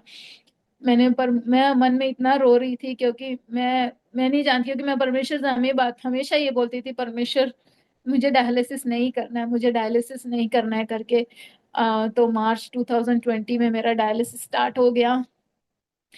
वीकली ट्वाइस मुझे हर हफ्ते दो दो दिन डायलिसिस के लिए जाना पड़ता था। मेरा जब एबी फिस्टुला स्टार्ट जब हुआ था तभी डॉक्टर ने मुझे बोला था कि हम लोग कुछ, मैं कुछ एक एक जो नॉर्मल बुक है वो भी उस इस हाथ से कैरी नहीं कर सकती, क्योंकि बिकॉज ऑफ दिस फिस्टुला मैं इस हाथ से कुछ काम नहीं कर सकती, मेरा ये हाथ किसी काम के लिए यूज नहीं कर सकती मैं। तो मैंने डॉक्टर से पूछा, डॉक्टर आप भूल गए हो कि मैं आईसीयू में काम करती हूँ। मैं आईसीयू में काम करती हूँ, मुझे हर एक पेशेंट बेड रिडन होता है, मुझे हर एक पेशेंट को उठाना पकड़ना ये सब होता है, आप कैसे बोल रहे हो कि मैं इस हाथ से काम ना करूँ, तो मैं काम कैसे करूंगी। तो डॉक्टर ने मुझे कुछ जवाब नहीं दिया। तो फिर शायद उन्होंने मेरे मैनेजर से बात करी होगी, मैनेजर ने मुझे बुला के बोला कि रिजा अब तुम बेड साइड काम नहीं करोगी, तुम किसी पेशेंट को के सामने काम नहीं करोगी, तुम बस एक एडमिन का काम करोगे, मैं तुम्हें एडमिन का काम दूंगा, जो कंप्यूटर वर्क होता है, स्टॉक्स वगैरह जो देखना है वो सब आप काम करो, आप पेशेंट के साइड में काम नहीं करोगे करके। तो मैंने बोला कि अगर ऐसे काम करोगे, क्योंकि जो एडमिन का काम करते हैं उनकी सैलरी और नर्सेस की सैलरी में डिफरेंट होता है। तो मैंने कहा सर आप अगर मुझे डिमोट कर दोगे तो मुझे प्रॉब्लम होगा, मेरा लाइसेंस चला जाएगा, तो मैं क्या करूंगी करके बोला। तब जो उन्होंने बोला कि सिर्फ इंटरनली हमको पता है कि आप ये वाला काम कर रहे हो, बट एचआर में मैं ये नहीं इन्फॉर्म करूंगा कि आप एचआर के हिसाब से आप नर्स का काम ही करते हो, बट मेरे मेरे मेरे वार्ड में, मेरे आईसीयू में आप एडमिन का काम करोगे करके। वहां पे भी मेरे परमेश्वर की इतनी दया मेरे सामने आई कि मैं जब से मेरा डायलिसिस स्टार्ट हुआ, मेरा ये भी फिसला हुआ, मैंने कभी किसी पेशेंट को हाथ नहीं लगाया, किसी पर पेशेंट को उठाया नहीं, कुछ नहीं किया, सिर्फ मैंने एडमिन का काम किया। और एचआर वालों को पता भी नहीं था।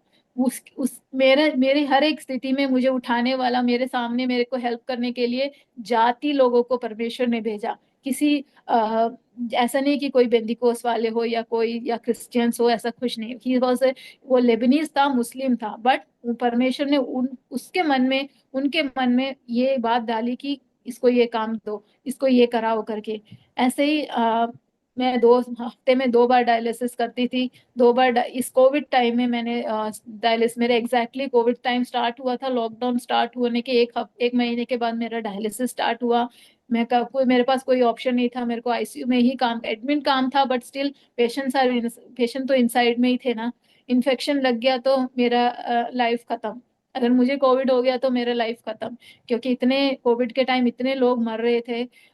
मैं ड्यूटी करने के बाद, एक दिन मैं 1 o'clock तक ड्यूटी करने के बाद जाती थी, डायलिसिस करके घर आती थी। सैटरडे को मेरा ऑफ होता था, सैटरडे को जाके डायलिसिस करती थी। हमारे पास गाड़ी नहीं थी, हमारे पास कुछ नहीं था, मुझे पब्लिक ट्रांसपोर्टेशन यूज करना पड़ता था, क्योंकि कोई ऑप्शन नहीं था मेरे पास। बट वहीं पे परमेश्वर ने 2 साल, 2 साल ये कोविड के टाइम में, उस कोविड पेशेंट्स के बीच में मास्क, गाउन, ये सब पहनने के बाद परमेश्वर ने मुझे अपने, जो बोलते हैं ना, पंखों तले मुझे संभाल के रखा कि मुझे कोविड नहीं आया। इस कोविड टाइम में मुझे कोविड आया ही नहीं।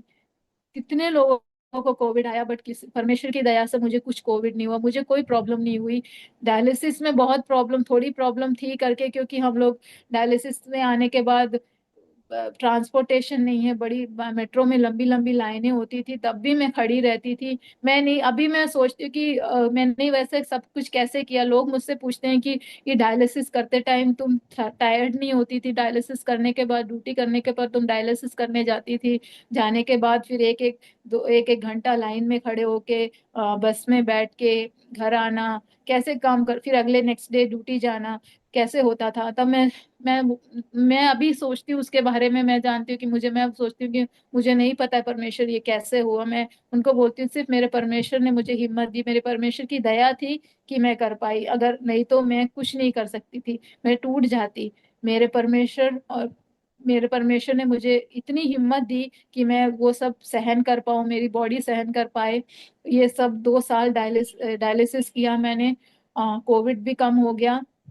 2022 में मैं ऐसे ही ड्यूटी कर रही थी, ड्यूटी करने के टाइम मैंने बोला आपको, ट्रांसप्लांट पेशेंट बहुत ज्यादा बढ़ गए थे, बहुत सारे लोगों का ट्रांसप्लांट हो रहा था, सब लोग आ रहे थे।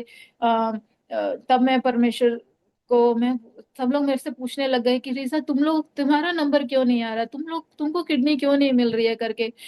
तब मैं मन में, तो मेरे मन में भी ये क्वेश्चन था कि मुझे क्यों नहीं मिल रहा परमेश्वर, मुझे क्यों नहीं किडनी मिल रही करके। तब बट मैं बस यही बोलती थी कि मेरा टाइम नहीं आया, मेरे परमेश्वर का टाइम नहीं आया, जब मेरा टाइम आएगा परमेश्वर ही विल गिव मी, वो मुझे बेस्ट ही देंगे करके। तो वो लोग बोलते थे ठीक है, तुम्हारा जो विश्वास है वो अच्छा है करके। मैं जब आईसीयू में थी, ऐसे कितने किडनी पेशेंट्स को मैंने मरते हुए देखा है, डायलिसिस करते हुए मरते हुए, अटैक आके देखा हुआ है, पड़े हुए देखा हुआ है। वो सब देखते हुए परमेश्वर ने मुझे उस जगह डाला जहाँ पे वो लोग जो पेशेंट्स होते हैं, उस जगह मुझे डाला, ताकि मैं उनको देख के परमेश्वर का धन्यवाद कर सकी कि वो लेटे हैं और मैं खड़ी हूं करके। मैं उस टाइम परमेश्वर ने, मैं दुख जरूर होता था, ऐसा लगता था कि परमेश्वर कल मैं भी इस स्थान में लेटी ना हूं, मेरा क्या होगा। तब परमेश्वर ने मुझे एक एक वचन दिया था, जो सैम्स 118 का 17 है, कि मैं ना मरूंगा पर जीवित रहूंगा और तेरे कार्य का वर्णन करता रहूंगा करके। वो जो वचन है परमेश्वर ने मुझे दिया कि मैं जीवित रहूंगी और परमेश्वर का वर्णन करूंगी, शायद वो जो वचन है वो आज आज इस टाइम पूरा हो रहा है कि हाँ मैं जीवित हूँ, परमेश्वर ने मुझे जीवित रखा, और मैं जो परमेश्वर ने मेरे लिए काम किया वो मैं आज आप सबके लिए, आपके सबके साथ शेयर कर पा रही हूँ। ऐसे 2022 में मैं काम ड्यूटी में ही थी, तब जल्दी से एक डॉक्टर जो मेरे नेफ्रोलॉजिस्ट है वो आके मुझे बताया, मेरे जो आईसीयू के डॉक्टर है उनको जाके उन्होंने पहले बताया कि रिजा को किडनी मिल गया, मैच किडनी मिल गया करके। तब और सब लोग मेरे पास आए, क्योंकि सब लोग बहुत ही सपोर्टिव थे मेरे साथ, सब लोग को पता था मेरे जो प्रॉब्लम्स है ये सब है। तो सब लोग जल्दी जल्दी डॉक्टर्स और वो सब मेरे पास आके बोले रीसा हम लोगों को किडनी मैच किडनी मिल गया है करके। तो मैं मेरे को टेंशन होने लगी कि सडनली मैं ड्यूटी में थी, तो मुझे बोला, जो कि एक कोऑर्डिनेटर है, उन्होंने मुझे बोला कि रिजा अब तुम घर नहीं जाना, आफ्टर ड्यूटी यू तुम एडमिट होने जा रही हो और नेक्स्ट डे तुम्हारा ट्रांसप्लांट है करके। सी ट्रांसप्लांट सोचने, मैंने जानती हूँ मैं ट्रांसप्लांट करना चाहती हूँ, बट ट्रांसप्लांट एक छोटा मोटा सर्जरी नहीं है, इट्स ह्यूज, बहुत ज्यादा सर्जरी, बहुत बड़ी सर्जरी है करके।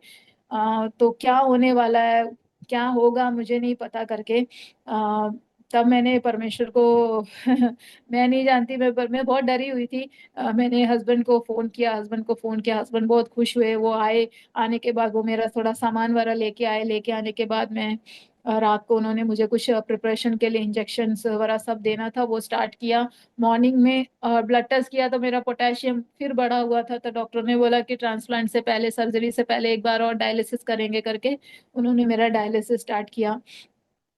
आई think next day by 4 o'clock उन्होंने मुझे अंदर ले गए। मैं बहुत डरी हुई थी, क्योंकि छोटी सर्जरी नहीं है, बहुत बड़ी सर्जरी है। मेरे पेरेंट्स नहीं है यहाँ पे, मेरे हस्बैंड अकेले हैं, मेरी सिस्टर और उसका हस्बैंड यहाँ पे था, वही वो था। बट ये है कि हाँ, मेरा चर्च जो, मेरा, मैंने बोला जहाँ मैं जाती हूँ वहाँ परमेश्वर मेरे एक परिवार के, मेरा परिवार नहीं है तो भी मेरे एक परिवार को मुझे कैरी करने के लिए एक चर्च मुझे जरूर देते हैं। वैसे ही एक चर्च जो मुझे यहाँ पे आके मिला, चर्च, जो चर्च ऑफ गॉड शारजा में, वहाँ जब स्टार्टिंग से लेके, मेरे अंकल का चर्च है वो, मेरे अंकल, मेरे जो मामा है वो वहाँ के पास्टर थे पहले, अभी वो गांव चले गए हैं। तो उनके चर्च में गई, वो चर्च मेरे लिए बहुत, इतना उन्होंने मेरे लिए प्रेयर किया, मुझे सपोर्ट किया। कोविड के टाइम में मेरे हस्बैंड का जॉब चला गया था, वो 3 साल मेरे हस्बैंड जॉब के बिना रहे, मैं सिर्फ काम करती थी। बट जो सपोर्ट, जो प्रेयर उन्होंने हमारे लिए किया, और कोई नहीं कर सकता। मैं हमेशा अपने चर्च के लिए, मैं एक चर्च नहीं बोलूंगी, मेरे बचपन से लेके जो मेरा चर्च है, मेरी फैमिली है, वो वही है। मेरे जो आत्मिक माता पिता जो है, मेरे पास्टर अंकल, पास्टर आंटी, वही है। मैंने यमन में गई, मुझे बेस्ट चर्च दिया, मेरे चर्च के अच्छे पास्टर दिए, अच्छे अच्छे जो हमारे चर्च मेंबर्स होते हैं उनको दिया। वैसे ही मैं जब जहाँ पे आई, मुझे एक एक बहुत आत्मिक रूप में बढ़ने के लिए मुझे वो चर्च दिया। तो उनका सपोर्ट, उनका प्रेयर हमेशा मेरे साथ था। मेरे और कोई नहीं था, मेरे हस्बैंड अकेले थे। आई डोंट नो मेरे हस्बैंड ने कितना कितना मुश्किल डिसीजन लाइफ में लिया है। एक 20, उनके मतलब उनकी जवानी में अगर डॉक्टर किसी को बोल दे कि हाँ आपको बच्चा नहीं हो सकता, आप इसके लिए ट्राई भी मत करिए, मतलब कभी बच्चा नहीं हो सकता आपको बोलेंगे, तो हर एक इंसान टूट जाता है। मैं टूट गई थी, मैं बहुत ज्यादा टूट गई थी। मैं उसको एक्सेप्ट नहीं कर, बट मेरे हस्बैंड ने क्लियरली मुझे बोला था कि हमें बच्चा नहीं चाहिए, जब परमेश्वर देना चाहेगा देगा। मुझे मुझे बच्चा नहीं चाहिए, मुझे सिर्फ मेरी वाइफ चाहिए करके उन्होंने मुझे सपोर्ट करके दोबारा खड़ा किया, हर चीज में मेरे साथ रहे। आ, ऐसे ही मैं अपने ट्रांसप्लांट के लिए जाती हूँ, मेरा ट्रांसप्लांट हो गया। 2-3, काफी एक हफ्ता मैं हमें आइसोलेटेड करके रखा, मेरे हस्बैंड ही सिर्फ मेरे साथ थे, कोई आ नहीं जा आके जा नहीं सकता था। तो एक डिस्चार्ज का प्रोसेस स्टार्ट हुआ, तो मेरी कोऑर्डिनेटर आई लास्ट में आके मुझे बताया कि रिजा, आप डिस्चार्ज होने जा रहे हो, सो इसका एक प्रोसीजर है। डिस्चार्ज होने के बाद एवरी डे आपको आना पड़ेगा ब्लड टेस्ट करने, एवरी डे ब्लड टेस्ट करने आना पड़ेगा, एक हफ्ता तो पूरा, एक नहीं, 2 वीक्स आपको रोज आना है। उसके बाद ऑल्टरनेट डेज करेंगे ऐसे करके। तो मैंने कहा एवरी डे कैसे आएंगे करके, क्योंकि कोविड टाइम है, हम लोग पब्लिक ट्रांसपोर्टेशन यूज नहीं, मैं नहीं कर सकती, क्योंकि मैं मेरा ट्रांसप्लांट का है तो मेरा इम्यून सिस्टम बहुत कम है, तो मैं बाहर नहीं जा सकती। तो उन्होंने बोला कि आपके पास गाड़ी नहीं है क्या, पूछा। मैंने कहा मेरे हमारे पास गाड़ी नहीं है। तो मैंने कहा मैं टैक्सी लेके, बट रोज रोज टैक्सी लेके आना भी बहुत मुश्किल है। उन्होंने बोला नहीं नहीं, टैक्सी नहीं ले सकते, कोई भी पब्लिक ट्रांसपोर्टेशन यूज नहीं कर सकते, क्योंकि तुम बहुत रिस्क में हो, इन्फेक्शन का चांस ज्यादा है, कोविड टाइम है, तो नहीं कर सकते। वो बोल के चले गई, वो तो बोल के चले गई कि ऐसे करना है, ये है इसका प्रोसेस। तो उसके बाद मैं लेटी हूँ, मेरे हस्बैंड सोफा में बैठे हैं, तो हम लोग को टेंशन हो गया, परमेश्वर अब क्या करेंगे हम लोग, क्योंकि हमारे पास गाड़ी नहीं है, अब क्या करेंगे करके मैं और हस्बैंड ऐसे बात करके बस बैठे थे। विद इन 5 मिनट्स परमेश्वर क्या करें, तब मेरे हस्बैंड ने कहा, चलो हम लोग एक रेंटा कार ट्राई करते हैं लेने का, मेरे पास कोई ऑप्शन नहीं है, पता है पैसा ज्यादा लगेगा, but still we can try. तो हाँ, मैं ऐसे ही बैठी, मैंने कहा नहीं ऐसा नहीं हो सकता करके। मैं बैठी थी तो मेरे हस्बैंड को चर्च में से एक हमारे एक जो भाई है उनका फोन आया। उन्होंने ऐसे ही हाल चाल पूछने के लिए उन्हें फोन किया। फोन करने के बाद उन्होंने पूछा कि क्या चल रहा है करके। तो मेरे हस्बैंड ने अचानक से पूछा कि हम लोग को कोई एक रेंटा कार आपको पता है क्या मिल सकता है। तो उन्होंने बोला क्या क्या बात हो गई। तो उन्होंने बोला ऐसा ऐसा है, हम लोग कोई और यूज नहीं कर सकते, हमारे पास गाड़ी नहीं है ऐसे करके। तो उन्होंने बोला कि अरे क्या कोई बात नहीं, मेरा एक ड्राइवर है वो गांव जा रहा है, तो मैं तुम लोग को 15 डेज की बात है ना, कोई बात नहीं, मैं 15 डेज के लिए तुमको अपना गाड़ी दूंगा, कोई टेंशन की बात नहीं है करके उन्होंने वो गाड़ी हमें ऑफर कर दी। उनका जो ड्राइवर है वो गांव जा रहा है। तो वहां पे भी मैं हम लोग आप आपको सुनने में ही आपको लगेगा कि हमने सिर्फ बात करी, जो बोलने वाला है वो आके चला गया और हम लोग सिर्फ बात कर रहे थे कि परमेश्वर अब क्या होगा करके। और परमेश्वर ने उसी टाइम वो पर वो नहीं तो हम लोग तो सोच भी नहीं सकते थे कि हम उस भाई को फोन करें या उनसे कुछ हेल्प मांगे, कुछ करें करके। बस उन्होंने फोन किया और उन्होंने विद इन 5 मिनट्स उन्होंने हमें, जो परमेश्वर ने उसका दरवाजा भी खोल दिया कि हाँ लो, आपके पास गाड़ी नहीं है वो लो, हम आपको गाड़ी देंगे करके। उन्होंने फिर अब नेक्स्ट डे उन्होंने, हम लोग डिस्चार्ज हो रहे थे नेक्स्ट डे, उन्होंने हमें गाड़ी ऑफर कर दी, हमारे पास गाड़ी होगी। सो गाड़ी की वजह, वो गाड़ी मिलने की वजह से हम लोग फिर रोज जाके ब्लड टेस्ट करते थे आते थे। तो 15 डेज ओवर हो गया। फिर उसका जो ड्राइवर है थोड़ा और डिले हो गया करके 1 मंथ हो गया। 1 मंथ तक हमारे पास गाड़ी थी। उसके बाद उसके जो ड्राइवर का एक छोटा सा एक्सीडेंट हो गया तो थोड़ा और डिले हो गया। तब और लाइक 45 डेज वो गाड़ी हमारे पास ही रही। जो मेरा जो ट्रीटमेंट था, जो मेरा जो रोज का जो ब्लड टेस्ट था वो सब होने लग गया। उसके बाद फिर परमेश्वर ने हमें एक और रास्ता दिया कि हम लोग रेंट एक कार, सेकेंड हैंड कार खरीद सके, और परमेश्वर ने हमें एक सेकेंड हैंड कार दिया। ऐसे लाइफ मेरे ट्रांसप्लांट के बाद, ट्रांसप्लांट की जो क्या बोलते हैं जो पोस्ट होता है कि इन्फेक्शन होना या फिर पेन, ये सब मेरे साथ था। इन्फेक्शन नहीं हुआ बट हाँ मुझे पास पेन था, पेन बहुत होता था, ये बहुत सारी थी। बट वहां पे हर जगह परमेश्वर ने मुझे इतना संभाला, मेरे हस्बैंड ने मुझे इतना संभाला कि हम, मैं नहीं बता सकती। तब लोग जो गांव में थे उन लोग, हमने जब उनको बताया कि हाँ मेरा ट्रांसप्लांट हो रहा है, तो कोई बिलीव करने के लिए राजी नहीं था। कि वो लोग सोचते हैं क्या, वो लोग के मन में ये है कि इनके पास पैसा था, इन्होंने दुबई में जाकर ट्रांसप्लांट कराया। उन कोई भी हम पे ये विश्वास नहीं कर रहा है कि परमेश्वर ने ये किया करके। बस वो लोग समझते हैं कि ये लोग के पास तो पैसा था, इतने सालों से दुबई में है तो पैसा होगा इसलिए उन्होंने ट्रांसप्लांट कराया। बट ये नहीं जानते कि 1 रुपया मैंने, मैं अगर इंडिया में होती तो मुझे 25-30 लैक्स देना पड़ता, कोई फ्री में नहीं करता। बट परमेश्वर ने मुझे दुबई लेके आए, इस हॉस्पिटल में लेके आए, आईसीयू में मुझे इसलिए डाला ताकि वो मैनेजर के थ्रू मैं वो ट्रांसप्लांट लिस्ट में नाम डालूं। और मुझे इस यहाँ पे मेरा इंश्योरेंस ट्रांसप्लांट कवर नहीं करता, हमारे इंश्योरेंस ने एक पैसा नहीं दिया। पूरा दुबई गवर्नमेंट, जो यूएई का गवर्नमेंट ने है, पूरा जो उनका एक ट्रस्ट है, उन्होंने, उनकी नेशनैलिटी नहीं, मैं इंडिया से आई हूँ, हम मेरे लिए परमेश्वर ने दुबई में एक ट्रांसप्लांट तैयार किया। वो परमेश्वर की, मैं सोच भी नहीं सकती थी अपने लाइफ में। जब मैं इंडिया में गई हूँ, डॉक्टर हमें ट्रांसप्लांट के बारे में बोलते हैं, मैं बस मुंह सुकड़ के आ जाती थी कि उनके पास और कुछ बोलने के लिए नहीं है क्या, ऐसे बोल के मैं आ जाती थी। बट परमेश्वर ने इतना बड़ा काम मेरी जिंदगी में किया। अब मैं किसी को वो ये नहीं बिलीव करवा सकती कि ये कैसा हुआ, कि नहीं हमने कुछ पे नहीं किया, सब ये जो यूएई की गवर्नमेंट है उन्होंने मेरे लिए पे किया, कितनों के लिए पे किया, बट उसमें से एक मैं भी हूँ। उन्होंने मेरे लिए पे किया 1 साल तक। जो ट्रांसप्लांट का जो मेडिसिन होता है बहुत एक्सपेंसिव है। जो पहले का जो ट्रांसप्लांट के जो पहले जो मेडिसिन होता है बहुत एक्सपेंसिव होता है, बहुत सारी मेडिसिन है, बहुत एक्सपेंसिव होता है। वो अगर हम, मैंने जैसे बताया कि हमारे इंश्योरेंस से लेंगे तो 30% पे करना पड़ेगा।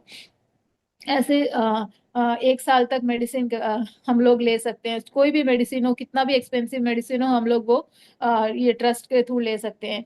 तब वो सब स्मूथली जा रहा था, मेडिसिन सब जा रही थी, मेरे को कोई प्रॉब्लम नहीं था। मैंने ड्यूटी ज्वाइन करी, 3 मंथ्स मैंने आइसोलेटेड थी, उसके बाद मैंने ड्यूटी ज्वाइन करी। मैं हेल्थी हो गई, पहले मैं 50 kg थी, बहुत पतली थी। आफ्टर ट्रांसप्लांट मैंने वेट गेन किया। सब लोग मुझे देख के बहुत अद्भुत देख रहे थे कि मैं बहुत हेल्दी हो गई हूँ। सब गॉड का ग्रेस था, उन्होंने मुझे इतनी हिम्मत दी, इतनी हिम्मत दी कि मैं, ये जो मेरा पीरियड है, मैं नहीं बोलूंगी कि मेरा जो जो यंगर पीरियड है, मैं बचपन से ही मेरा लाइफ इतना अच्छा नहीं है। दुख मतलब दुख। बचपन थोड़ी बड़ी हुई तो मैंने बोला कि परमेश्वर, ये लाइफ का जो मेरा जो आंसू है वो कब खत्म होगा, कब मैं एक अच्छा नॉर्मल लाइफ जी पाऊंगी करके। जब मैं वो सोच ही रही थी तो तब मेरे को ये किडनी का इशू आ गया। मैं नहीं जानती, बट मैंने बचपन से बस ये सीखा है कि मैंने प्रेयर करना सीखा, परमेश्वर से बात करना सीखा। मेरे आत्मिक पिता, मेरे जो फादर है जीसस, मैं उनसे बात करके वो मेरे साथ, you can hear his voice, you can, जो भी आप उनसे पूछोगे ना, वो आपको कुछ ना कुछ उसका जो सोल्यूशन है आपको निकाल के देते ही हैं, आपको बताते ही हैं। वो मैंने फील किया है बचपन से, क्योंकि एक फादर का जो प्यार होता है ना, मैंने नहीं देखा है, बट जब से मैंने परमेश्वर का वो जो सुना है ना, कि हाँ कोई तो है जो मुझे सुनता है करके, मेरे लिए करता है, तो हर चीज मैं उनसे शेयर करने लग गई।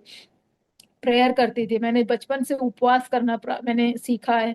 उपवास, जो फास्टिंग है ना, बहुत बहुत ही अच्छी चीज है। अगर आप बचपन से जब आप सीखते हो ना उपवास करना, आप परमेश्वर से बहुत ज्यादा कनेक्ट होते हो।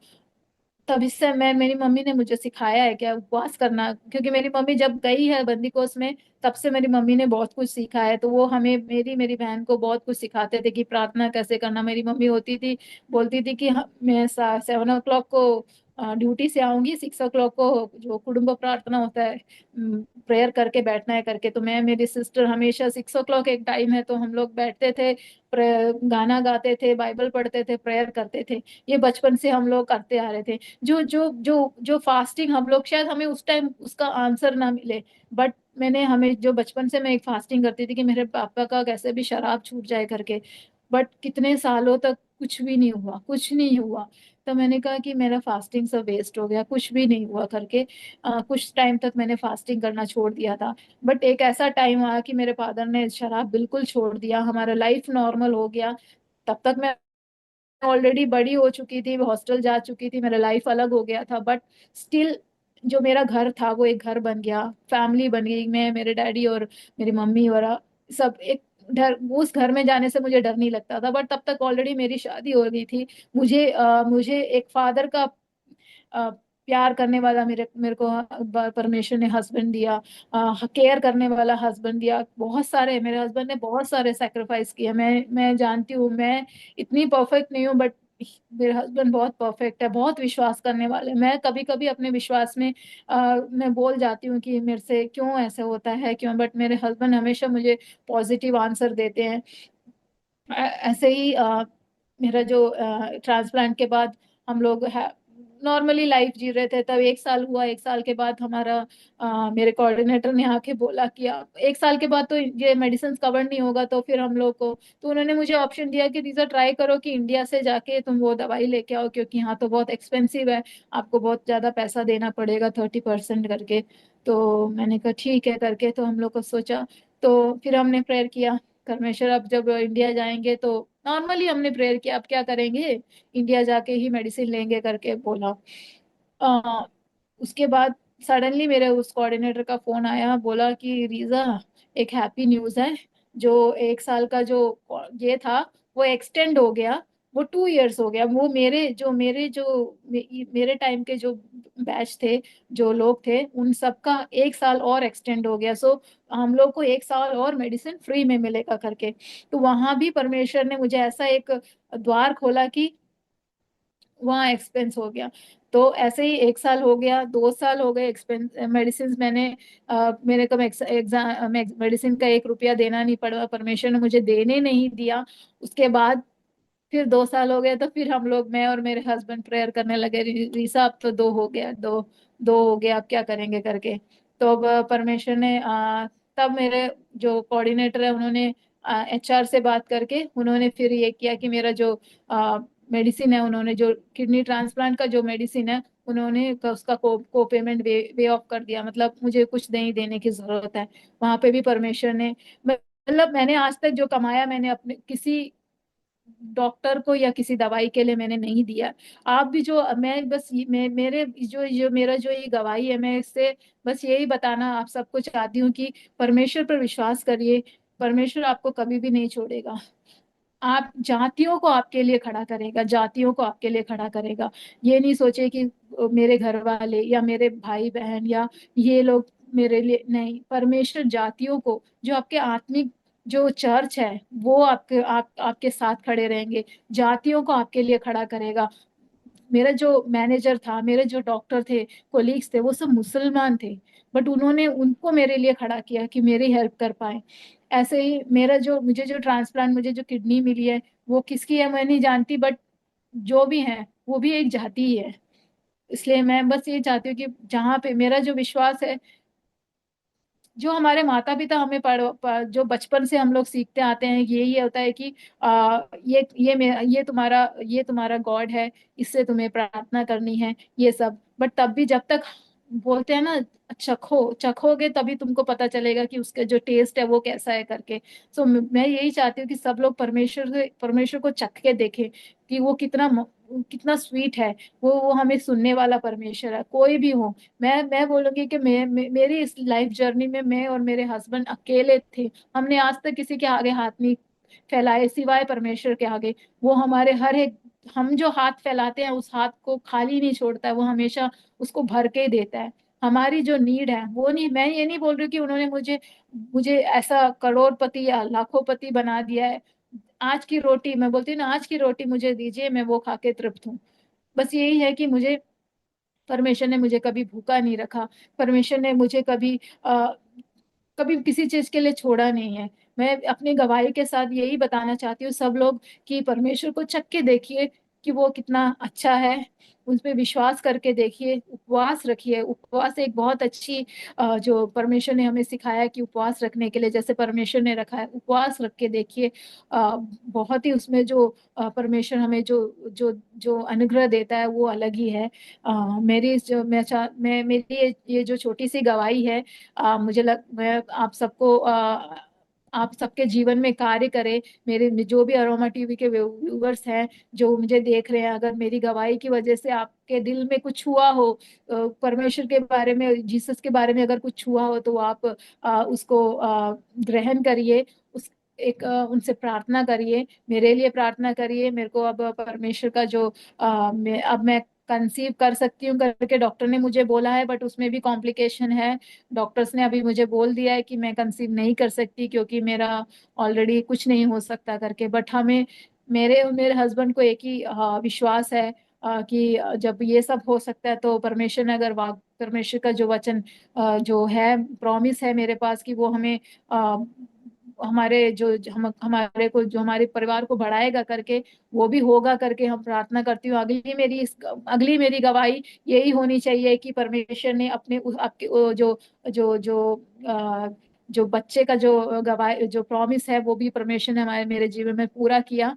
सारी जो मेडिकल टर्म्स है वो सब बंद हो चुकी है, बट स्टिल मैं बस विश्वास करती हूँ, मेरे हस्बैंड विश्वास करते हैं, जैसे सारा को दिया परमेश्वर हमें भी देगा। इस छोटी सी गवाही के साथ मैं आप सबका धन्यवाद करना चाहती हूँ। डैनियल पास्टर का धन्यवाद करना चाहती हूँ। मेरे गवाही को सुनिए, शेयर करिए, और मेरे लिए, मेरे परिवार के लिए प्रार्थना करिए, ताकि हम लोग और आत्मिक रूप में आगे बढ़ सके। मेरे हस्बैंड अभी बाइबल बाइबल स्कूल जा रहे हैं, सेकेंड ईयर में हैं। वो अपने आत्मिक रूप में परमेश्वर जैसे उन्हें चाहते हैं उनको आगे बढ़ाएं। उनके लिए प्रार्थना करिए। मैं इस छोटी किसी गवाही के साथ अपनी गवाही को खत्म करना चाहती हूँ, और एक छोटा सा एक प्रेयर आप सबके लिए करना चाहती हूँ। Hallelujah, glory, stotram stotram, hallelujah. परमेश्वर आपका धन्यवाद करते हैं पिता परमेश्वर। इस समय में प्रभु जी आपने हमें इतना टाइम दिया प्रभु जी, आप अपने परमेश्वर, हम इस चैनल के थ्रू अपनी गवाही आप सबके साथ शेयर कर सके प्रभु जी, एक अच्छे रीति से प्रभु जी। हाल परिशुद्ध आत्मा के हालेलुया सपोर्ट के साथ, गाइडेंस के साथ प्रभु जी, आपने मुझे मौका दिया कि मैं अपनी छोटी सी गवाही प्रभु जी, हालेलुया, प्रभु जी मैं इन सबके साथ शेयर करो, मेरे सुनने वाले डैनियल पास्टर के लिए, उनकी टीम के लिए, प्रभु जी मेरे को जो भी सुन रहे हैं प्रभु जी उन सबके लिए आपके हाथों में समर्पित करके प्रार्थना करती हूँ पिता परमेश्वर की आप उन्हें हालेलुया प्रभु जी आप उन्हें संभाले। हालेलुया उनके उनके मन में परमेश्वर एक ज्योति जगाए पिता परमेश्वर की, हाँ हाँ कोई तो है जहाँ कोई नहीं होता है, हम लोग अकेले होते हैं पिता परमेश्वर, हमारे माता पिता, हाँ हमारे भाई बंधु, कोई हमारे साथ नहीं। एक ऐसा टाइम होता है परमेश्वर जब हम अकेले होते हैं परमेश्वर, हालेलुया हम अकेले नहीं है, उस टाइम जाओ प्रार्थना करो अपनी हर एक मुसीबत प्रभु जी, अपनी हर एक कमजोरी को प्रभु जी, हालेलुया दूसरों को बताने की जरूरत नहीं पिता परमेश्वर, अपनी एक हर एक कमजोरी को परमेश्वर के आगे रखो, वो आपको रास्ता दिखाएगा, वो आपको बल देगा उस कमजोरी के ऊपर, हालेलुया जय पाने की, हालेलुया ताकत आपको देगा। आपके कोई भी रोग हो प्रभु जी, मेरे सुनने वाले कितने भी भाई बंधु हो, उनको कोई भी रोग हो, फाइनेंशियल प्रॉब्लम हो, कुछ भी हो प्रभु जी उनको आप उनको हिम्मत दीजिए, उनके लिए रास्ता खोलिए पिता परमेश्वर, हालेलुया उनके विश्वास को बढ़ाइए पिता परमेश्वर, हालेलुया उनको सबको आशीष दीजिए पिता परमेश्वर, हालेलुया आपकी प्रभु जी, हालेलुया आपकी आत्मा उन सबके ऊपर ठहरे पिता परमेश्वर, हालेलुया आपकी गाइडेंस के साथ प्रभु जी हमारे जीवन में प्रभु जी हमारी इच्छा नहीं आपकी इच्छा पूरी हो पाए पिता परमेश्वर, हम एक हर एक काम पिता परमेश्वर हमारी इच्छा के साथ नहीं पिताबे, आपकी इच्छा के साथ पूरी हो पाए पिता परमेश्वर। सुनने वाले हर एक को आपके हाथों में समर्पित करती हूँ पिता परमेश्वर, उनके जीवन में आप काम करिए, उनके परिवार में आप काम करिए पिता परमेश्वर, इतना समय आपने हमें दिया उसके लिए धन्यवाद करते हैं। मेरी इस गवाही को प्रभु जी आप ग्रहण करिए, आशीष दीजिए, इस हर एक लोगों के पास पहुंच नहीं पाए पिता परमेश्वर, सब आपके हाथ में समर्पित करके प्रार्थना करते हैं, सुनो और कबूल कर पिता परमेश्वर, आमीन।